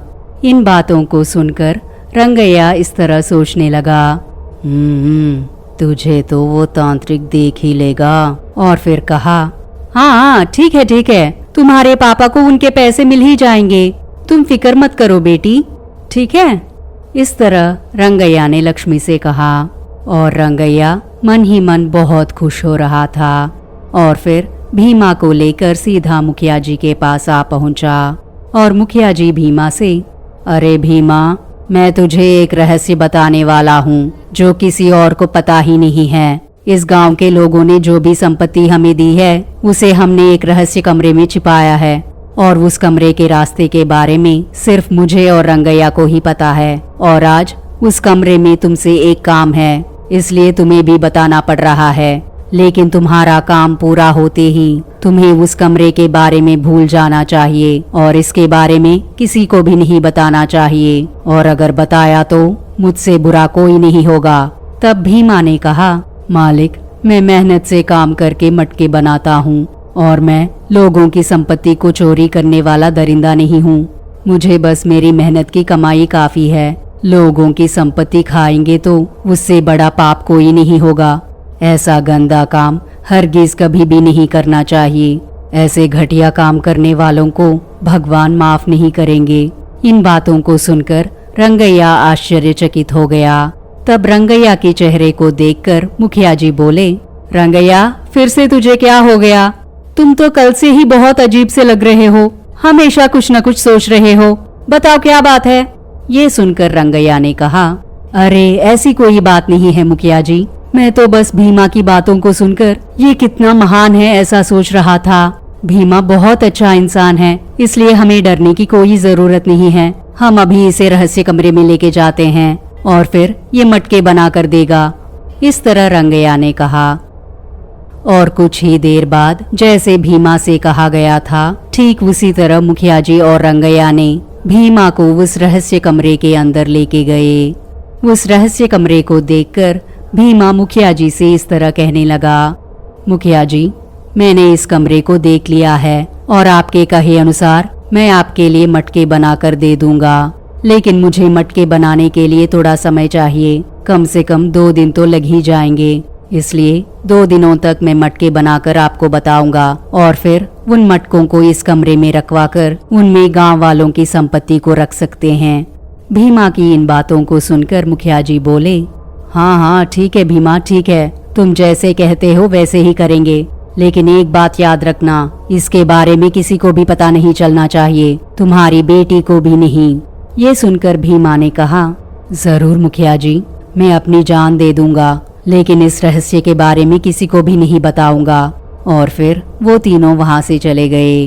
रंगैया भीमा के साथ चलता जा रहा था और तभी रंगैया को एक अच्छा सा उपाय सूझा। इसने तो इस रहस्य कमरे को देख ही लिया है। आज रात को ही इस धन को छुपाकर चोरी की निंदा इस पर डाल देता हूँ, और ये काम करने के लिए इसे मैं अपने घर में स्वामी जी के पास लेके जाऊंगा तो इसके साथ कुछ न कुछ करके हमारे रास्ते पर लेके आएंगे। रंगैया इस तरह सोचकर भीमा से कहा, भीमा, एक बार मेरे घर आओ, तुमसे मेरे घर में एक छोटा सा काम है। रंगैया के इस तरह कहने पर भीमा रंगैया के साथ उसके घर चला जाता है। वहां जाने के बाद रंगैया के घर के अंदर उस तांत्रिक को देखकर भीमा ने कहा, अरे बाप रे, ये स्वामी जी कौन है रंगैया जी? इतने भयानक दिख रहे हैं, मैंने तो इसे हमारे गांव में देखा ही नहीं। ये कौन है और यहाँ क्या कर रहे हैं? इस तरह भीमा ने रंगैया से पूछा। तब रंगैया ने भीमा से कहा, अरे भीमा, तुम इन सब बातों में मत पड़ो, मेरे साथ अंदर आओ। ये तो बस गांव की भलाई के लिए शांति पूजाएं कर रहे हैं। इसी दौरान तुमसे एक काम आ पड़ी है, तुम मेरे साथ अंदर आओ। ऐसा कहकर रंगैया ने भीमा को अंदर लेके गया। भीमा को देखते ही कपालिका ने इस तरह कहा, बलिदान चाहिए। मौके को छोड़ना मत। अपने अंदर के रहस्य को बताकर इसे तुम मुझे बलि दे दो। इस तरह कपालिका जोर जोर से कह रही थी। ये सुनकर तांत्रिक ने कहा, ओम क्रीम कपालिका आगमनम। इस तरह वो मंत्र पढ़ने लगा और वहां भीमा को देखकर तांत्रिक ने कहा, भीमा तुम इस गांव की भलाई के लिए एक काम कर पाओगे? इस तरह तांत्रिक ने भीमा से पूछा। ये सुनकर भीमा बोला, तांत्रिक जी इस गांव की भलाई के लिए मैं कुछ भी करने के लिए तैयार हूँ, कहिए मुझे क्या करना होगा? ये सुनकर तांत्रिक ने कहा, कुछ दिनों तक मैं तुम्हें कपालिका प्रवेश करवा के तुम्हें अदृश्य बना दूंगा, जिससे तुझे कोई नहीं देख पाएगा। ऐसा करने पर इस गांव की सारी दुष्ट शक्तियां नाश होकर सबकी भलाई होगी, कोई भी भूखा नहीं रहेगा। तुम जैसे अच्छे इंसान ऐसे काम करेंगे तो इस गांव की बहुत भलाई होगी। इस तरह उस तांत्रिक ने भीमा से कहा और तांत्रिक की इन बातों को सुनकर भीमा मान जाता है। इसी मौके का फायदा उठाते हुए उस तांत्रिक ने अपनी मंत्र शक्तियों का प्रयोग करके भीमा के शरीर के अंदर चंडा प्रेतात्मा को प्रवेश करवा देता है और कुछ ही देर में भीमा एक भयानक सी प्रेतात्मा की रूप में बदल गया। भीमा की इस भयानक रूप को देखकर रंगैया ने डरते हुए कहा, स्वामी इसे क्यों आपने प्रेतात्मा बना दिया? कहीं ये मुझे ही मार के खा जाएगा तो? इस तरह जब रंगैया ने उस तांत्रिक से कहा तब उस तांत्रिक ने कहा, डरो मत, ये चंडा अब हमारे काबू में रहेगा। अब हम इसे जो कहेंगे वो काम ये चंडा पूरा करके ही रहेगा और आज रात इसके हाथों 2 गांव वालों को मरवा देते हैं और इसे उनके खून पीने को कहेंगे और उसके बाद तुम पर निंदा आए बगैर ये खुद ब खुद उस रहस्य कमरे के अंदर से सारे धन को तुम्हारे पास लेकर आएगा। इससे तुम्हारा काम आसान हो जाएगा और उसके बाद उस चोरी का इल्जाम इस पर डालकर इसके सिरच्छेद करवाने के बाद इसके अंदर के चंडा आत्मा को मैं सीधा इसकी बेटी की शरीर में प्रवेश करवा दूंगा और फिर मेरा काम भी आसानी से पूरा हो जाएगा। इस तरह वो तांत्रिक हंसने लगा। ये सुनकर रंगैया ने कहा, अरे वाह अद्भुत, इसीलिए आप इतने बड़े तांत्रिक बने हो। बहुत अच्छी बात है। मुझे तो आप पर शक भी हो गया था कि आप मेरी मदद करेंगे भी कि नहीं, लेकिन आपने मुझे गलत साबित कर दिया। इस तरह रंगैया ने तांत्रिक से कहा और इस तरफ भीमा के शरीर के अंदर चंडा की प्रेतात्मा को प्रवेश करवाने की वजह से उसका रूप और भी भयानक सी बदल गई थी। उसके बाद तांत्रिक ने चंडा से कहा, चंडा तुम गांव के अंदर जाकर 2 गांव वालों के सर काटकर उनके खून पी जाओ।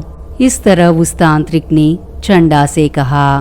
तांत्रिक के ऐसे कहते ही चंडा के रूप में परिवर्तित हुआ भीमा वहां से अदृश्य हो गया और गांव में घर के बाहर सो रहे 2 लोगों के सर काटकर चंडा उनके खून पीने लगा। पिछले भाग में भीमा के शरीर में प्रवेश हुई वो चंडा प्रेतात्मा सीधा गांव में प्रवेश करके घर के बाहर सो रहे 2 लोगों के सर को काटकर उनके खून को पीने लगा और फिर उन दोनों के सरों को सीधा रंगैया के घर में लेकर आ गया। ये देखकर रंगैया डर गया। अरे बाप रे, ये क्या है तांत्रिक जी? इसने तो 2 लोगों के सर को मेरे घर लेके आ गया। किसी ने देख लिया तो मुझे बहुत बड़ी समस्या हो सकती है। इस तरह रंगैया ने डरते हुए कहा। ये सुनकर तांत्रिक ने बोला, इतनी जल्दी डर गए?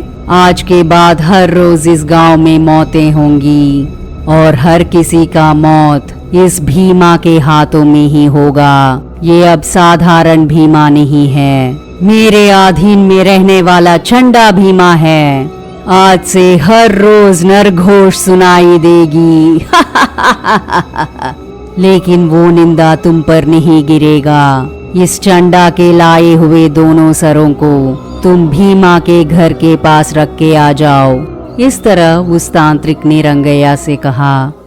इन बातों को सुनकर रंगैया ने कहा, अरे बाप रे, ये क्या है स्वामी, मरे हुए लोगों के सरों को मुझे लेके जाने के लिए कह रहे हैं। किसी ने देख लिया तो वो मुझे मार ही डालेंगे।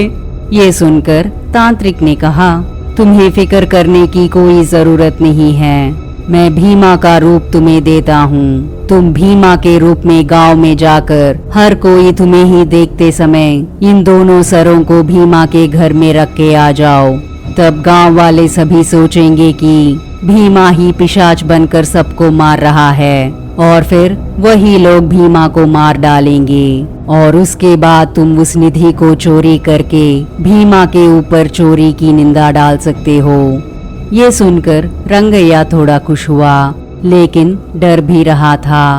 फिर भी उसने तांत्रिक की बात को मान लिया और फिर तांत्रिक ने रंगैया को अपनी मंत्र शक्ति से भीमा के रूप में बदल दिया।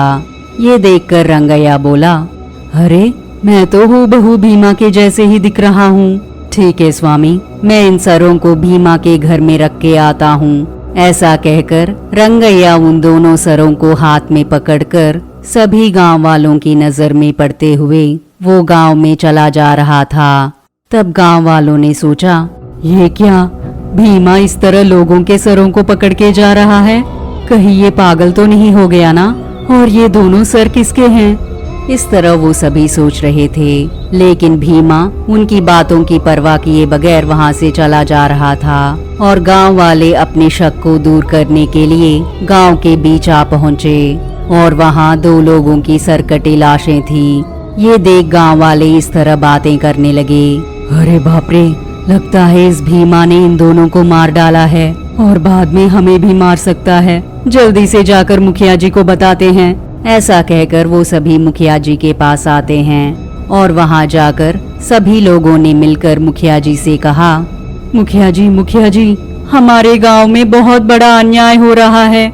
गांव के परिसर में रहने वाला वो भीमा शायद पागल हो गया है। वो दो लोगों को मारकर उनके सरों को पकड़कर गांव में घूम रहा था और तो और हमारे उसे पुकारने के बावजूद भी वो हमारी परवाह किए बगैर सीधा अपने घर चला गया। मुखिया जी, हमें तो बहुत डर लग रहा है। इस तरह जब गांव वालों ने मुखिया जी से कहा तो मुखिया जी ने कहा, अरे कैसी बातें कर रहे हो तुम लोग? भीमा तो बहुत ही भोला इंसान है। तुम लोग उसके बारे में ऐसी बातें क्यों कर रहे हो? लेकिन मैं तुम लोगों की बातों को भी नजरअंदाज नहीं कर सकता, इसलिए आप में से कुछ लोग भीमा के घर जाकर वहां पर उन दोनों लाशों के सर हैं कि नहीं ये देख कर आइए। और फिर मुखिया जी के कहे अनुसार ही गांव के कुछ लोग भीमा के घर जाने के लिए तैयार हो गए और यहाँ ये तांत्रिक रंगैया से इस तरह कहने लगा, हमारी योजना तो सफल हो गई है अर्भक मानव। अब तुम जाकर जो करना चाहते हो वो तुम करो। उस धन को लेकर आ जाओ और निंदा भीमा पर पड़ जाएगा।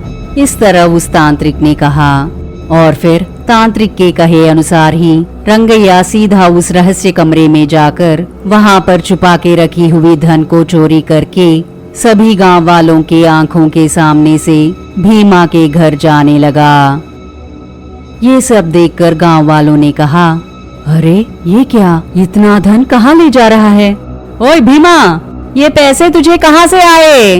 ओए, तुझी से बात कर रहे हैं, रुको। इस तरह उनके जोर जोर से पुकारने के बावजूद भी भीमा उनकी परवाह किए बगैर अपने रास्ते में चलता जा रहा था और फिर गांव वाले सभी भीमा के घर आ पहुँचे। ओ बेटी लक्ष्मी, जरा बाहर आओ।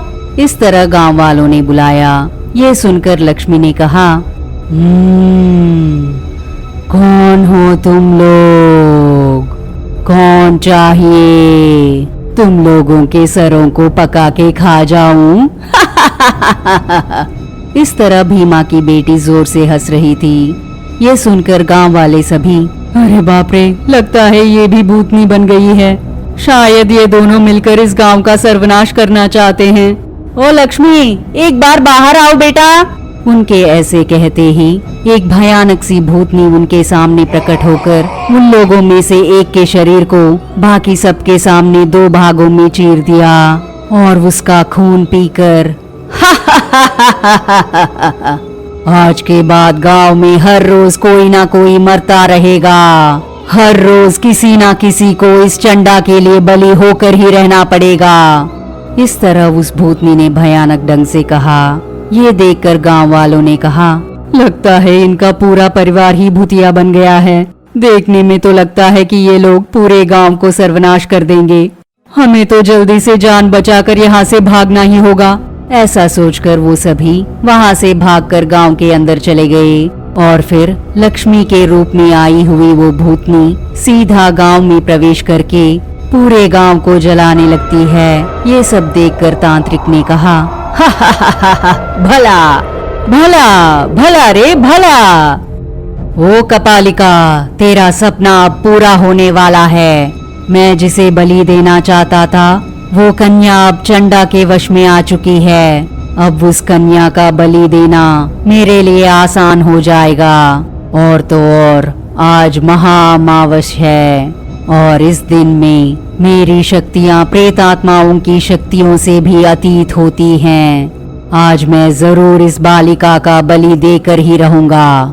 इस तरह उस तांत्रिक ने जोर से चिल्लाते हुए कहा और इतने में गांव वाले मुखिया जी के पास जाकर, मुखिया जी, वो लक्ष्मी भी भूतनी बन गई है, पूरे गांव को ही जला रही है। और इतना ही नहीं, हमारे ही आंखों के सामने एक आदमी को चीर कर उसके खून पीने लगी।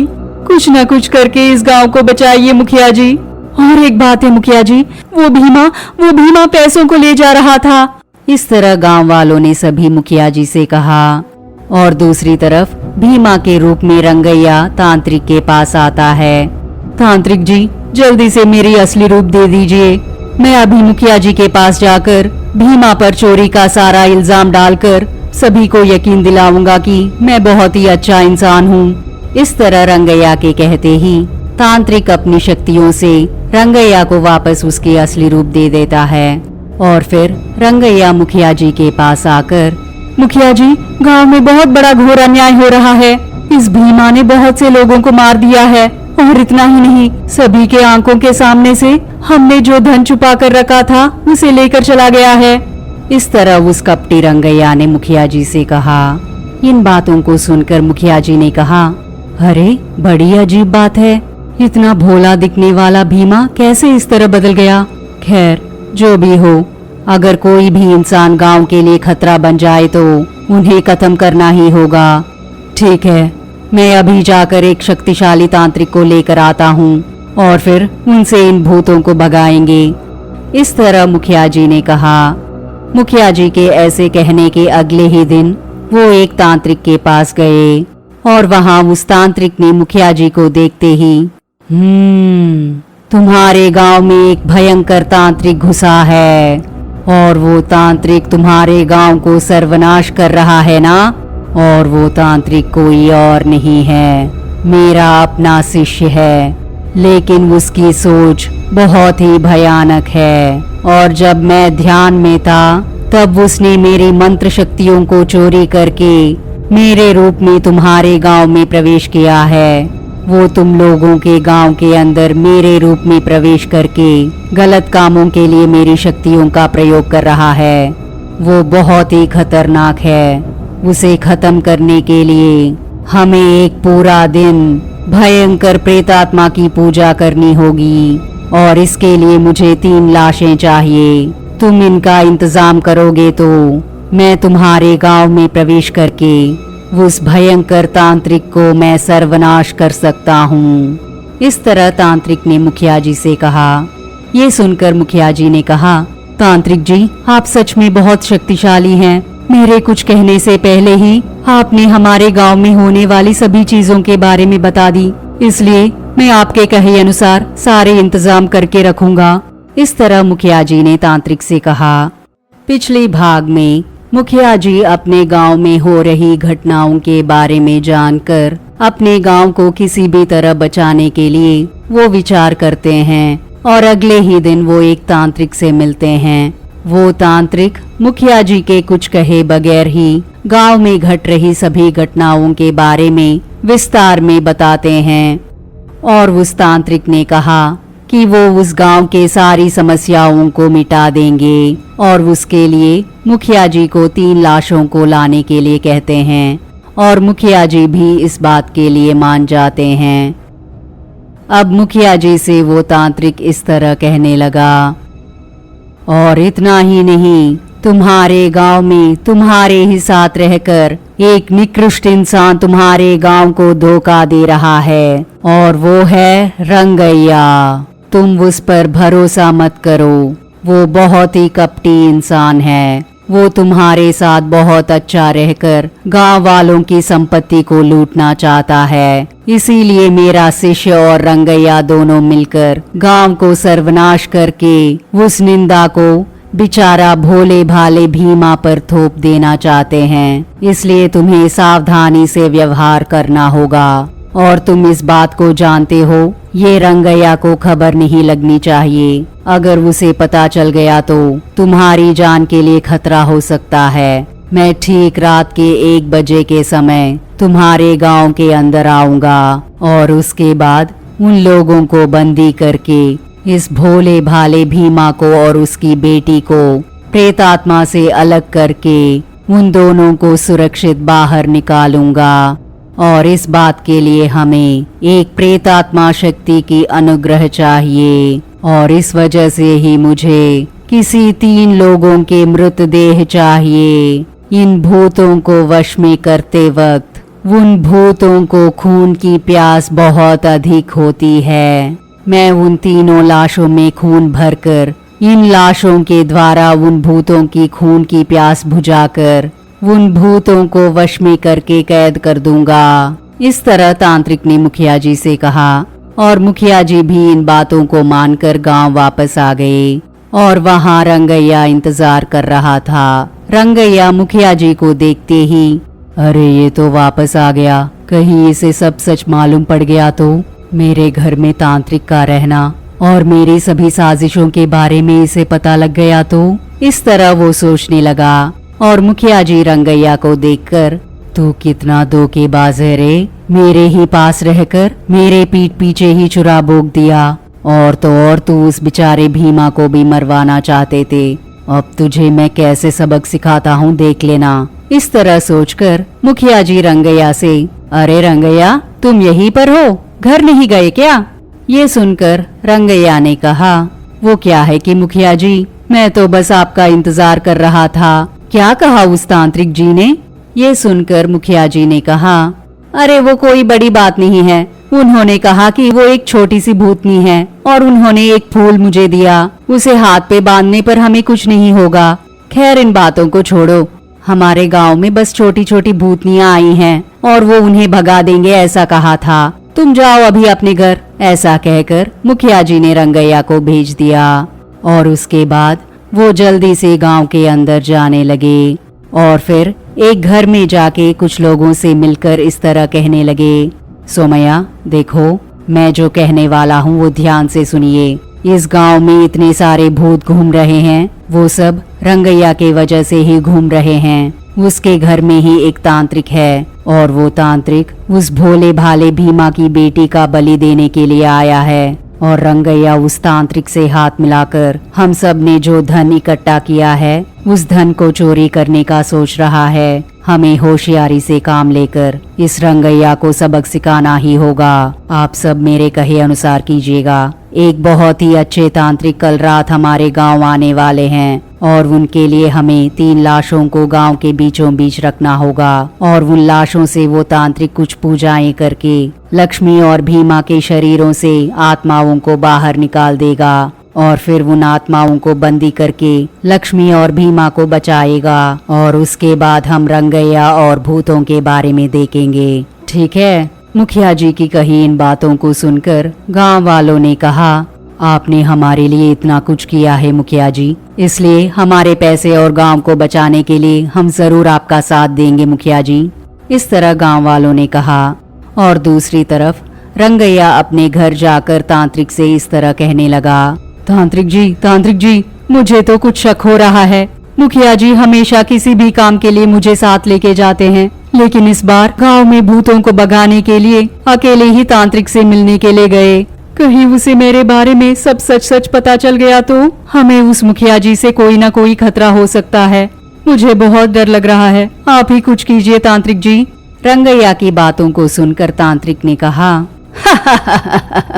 पागल कहीं के, क्यों इतना डरता है रे तू? हमारे साथ चंडा है, इसलिए हमें डरने की कोई जरूरत नहीं है। वो चंडा अब तक पूरे गांव को जला चुका होगा और सभी गांव वाले मर चुके होंगे। और अब तक गांव में कोई भी बचा नहीं होगा। इस तरह वो दोनों बातें कर रहे थे और इन दोनों की बातचीत को गांव वाले सभी रंगैया के घर के बाहर चुपके से खड़े होकर सुन लिया और आपस में इस तरह बातें करने लगे। कितना चालाक है रे तू रंगैया, हमारे साथ भरोसेमंद इंसान की तरह रहकर हमारे ही पैसे लूटकर बेचारे उस भीमा को फंसाना चाहते थे। कोई बात नहीं, कल तेरे बारे में सबको सच सच पता चल जाएगा। इस तरह जब गांव वाले सोच रहे थे तब तांत्रिक ने कहा, अमावस की घड़ियां खत्म होने को है। कल मैं इसी समय को लक्ष्मी का बलि देकर इस कपालिका की खून की प्यास को बुझाऊंगा और फिर मैं अतीत शक्तियों को पालूंगा। और उसके बाद मैं अपने गुरु कट्रिका तांत्रिक को मारकर उसके पास बचे कुचे शक्तियों को भी छीन लूंगा और फिर तू मेरे शिष्य बन जाना रंगैया। तांत्रिक की कही इन बातों को सुनकर रंगैया ने कहा, ठीक है तांत्रिक जी, जरूर। अब तो मेरे पास गांव वालों की सारी संपत्ति है। इस तरह वो दोनों बात कर रहे थे और यहाँ पूरे गांव को लक्ष्मी के अंदर रहने वाली वो भूतनी जला रही थी। और तभी ठीक रात को 1 बजे के समय पर मुखिया जी जिस तांत्रिक जी से मिले थे वो तांत्रिक गांव में प्रवेश करते हैं। ओम क्रीम काहातनम, ओम क्रीम शक्तिपीठनम, ओम क्रीम विनाश विकृतनम, इस तरह मंत्रों को पढ़ते हुए मुखिया जी के घर में आता है और वो मुखिया जी से इस तरह कहने लगा, सारे इंतजाम पूरे हुए क्या? और साथ ही मैंने जो 3 लाशें मांगी थी उन्हें लेकर आए क्या? इस तरह उनके पूछने पर मुखिया जी के साथ साथ गांव वालों ने कहा, सारा इंतजाम हो गया है स्वामी, हमारे पास 3 लाशें भी हैं।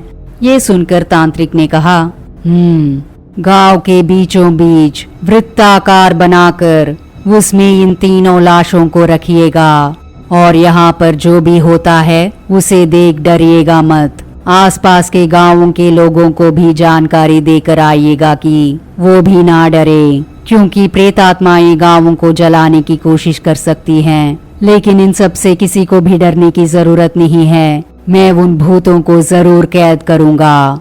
इस तरह तांत्रिक ने कहा और उनके कहे अनुसार ही गांव वाले गांव के बीच एक वृत्ताकार बनाकर उसमें 3 लाशों को रख दिया और फिर उस तांत्रिक ने अपने चारों ओर एक अग्निगोल बनाकर मंत्र जापने लगे।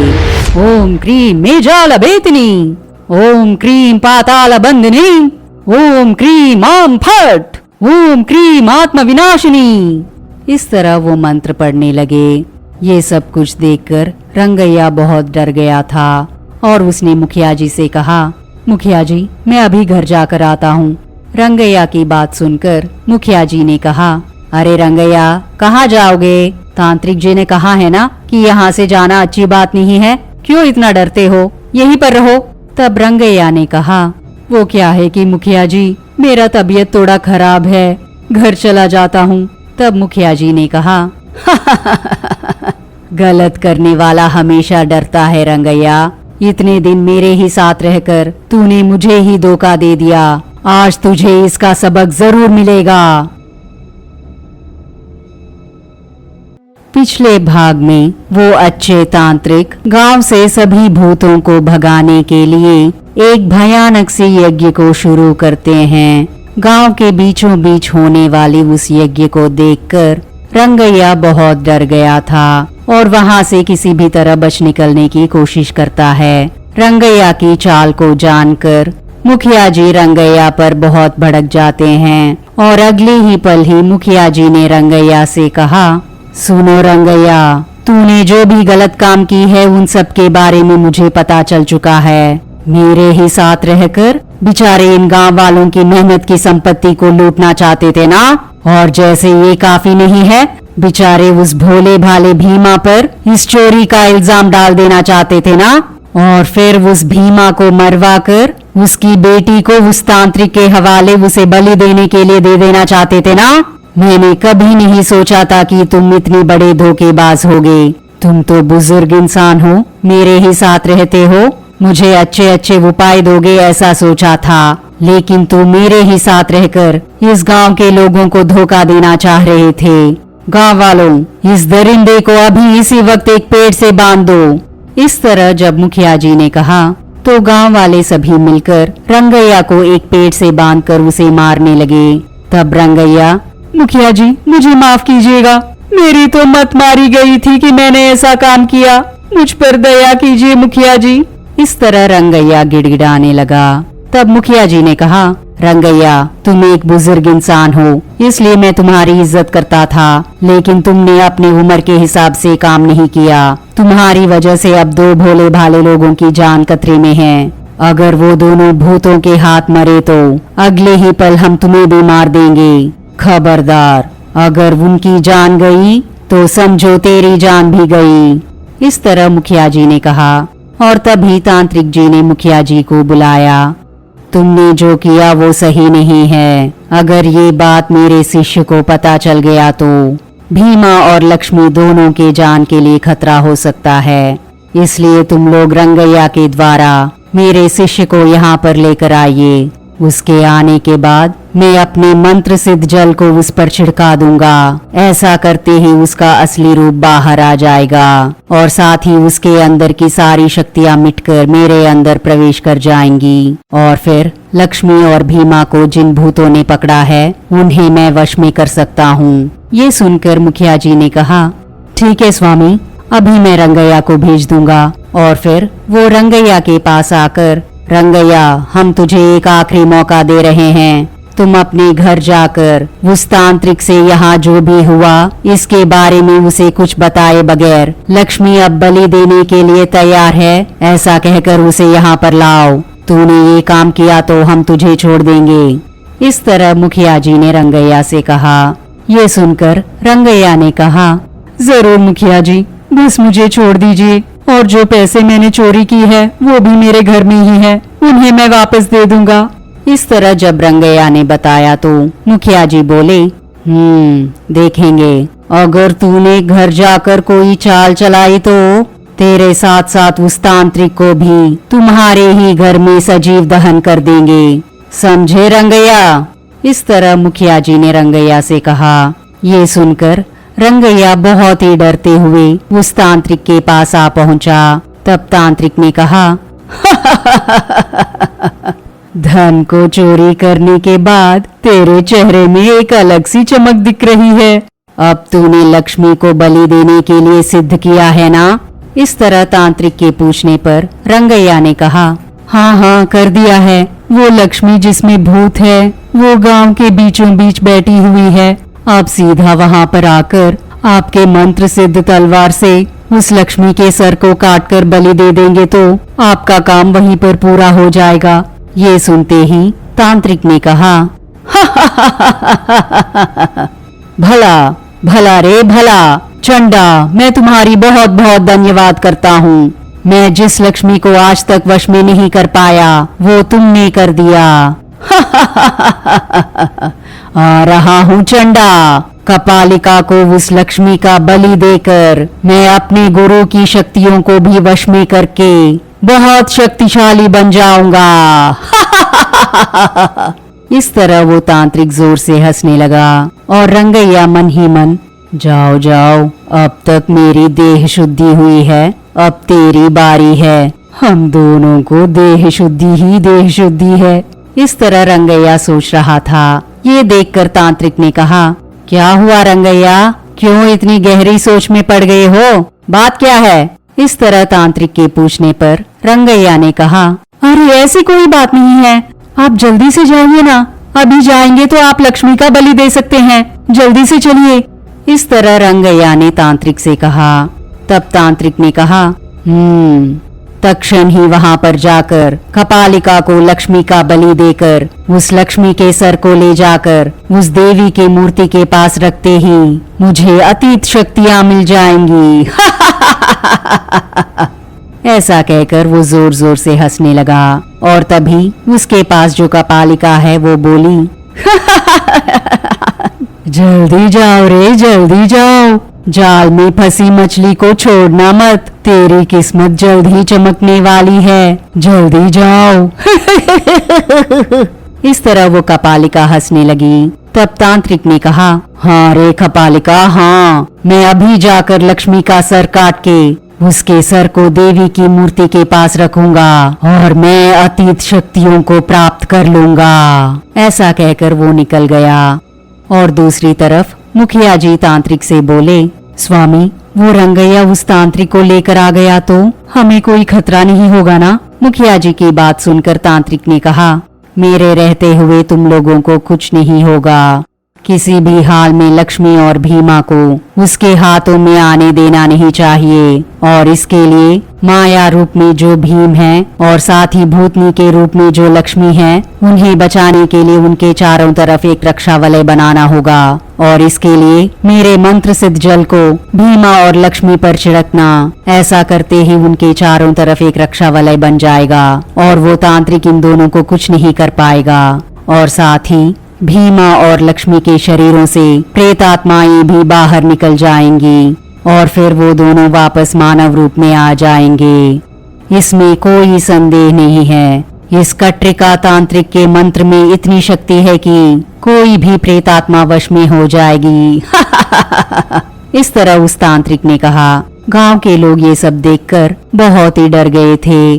तभी मुखिया जी गांव वालों के पास जाकर, गांव वालों, डरो मत, इस कट्रिका तांत्रिक जी के रहते हमें कुछ नहीं होगा और मेरे साथ ही रहने वाले उस रंगैया ने जो भी काम किया है उसके लिए मैं भी जिम्मेदार हूँ। मैं तुम लोगों की संपत्ति को बचा कर ही रहूंगा, आप डरिए मत। ऐसा कहते ही सभी गांव वालों ने कहा, मुखिया जी, हमें पैसों की जरूरत नहीं है, आप हमारे गांव को बचा रहे हैं, वही काफी है हमारे लिए। हमारी जान बची तो हम वापस पैसे कमा लेंगे और फिर इसमें आपकी कोई गलती नहीं है। आपने उस पर भरोसा किया है लेकिन उसने आपको धोखा दिया है, इसलिए आपकी कोई गलती नहीं है। आपने हमारी बहुत देखभाल की है। ये सुनकर मुखिया जी ने कहा, बहुत बहुत शुक्रिया। मैं तो डर रहा था कि आप लोग मुझ पर शंका करेंगे। अब हम सब मिलकर हमारे गांव से उन दुष्ट शक्तियों को भगाएंगे। कुछ ही देर में रंगैया उस तांत्रिक को गांव के बीच लेकर आएगा। उनके आते ही ये तांत्रिक अपने मंत्र शक्तियों से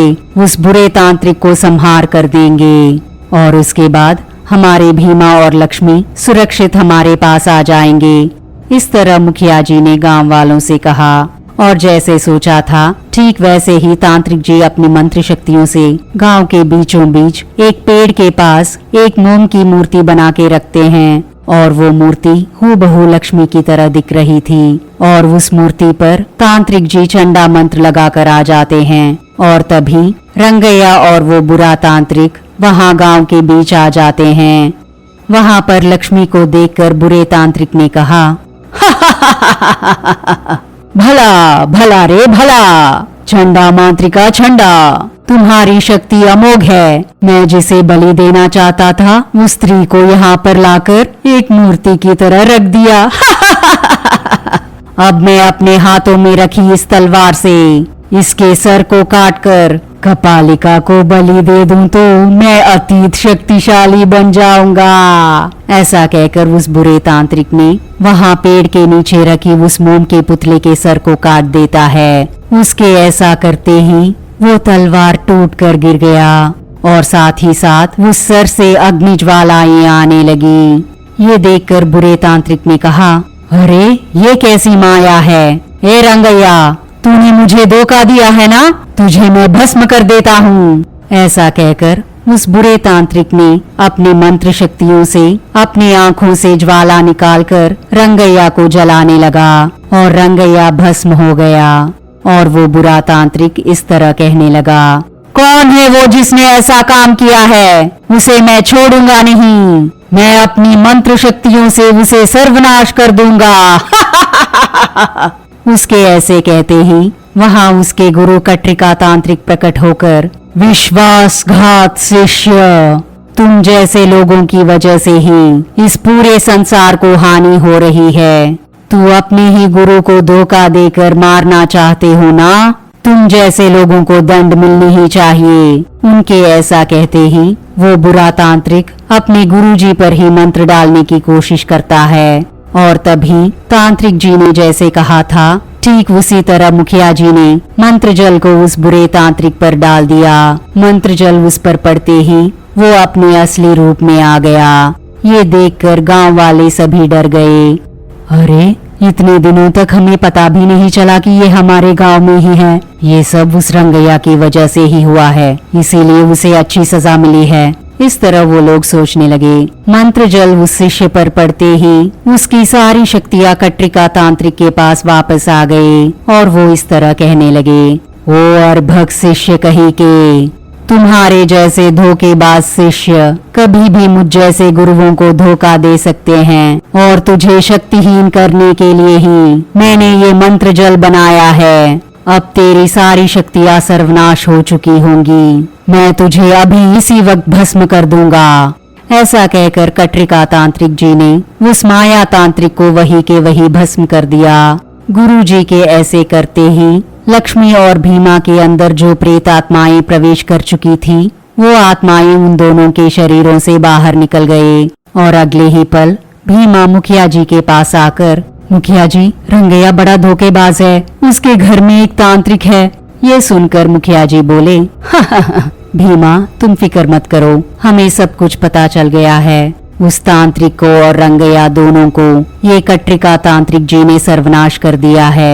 अब हमारा गांव सुरक्षित है, हम सब खुशी से जी सकते हैं और इतना ही नहीं, हमारी सारी संपत्ति भी वहीं पर है। हम उस संपत्ति से बिना किसी कमी के हम सभी गांव वाले खुशी से जी सकते हैं।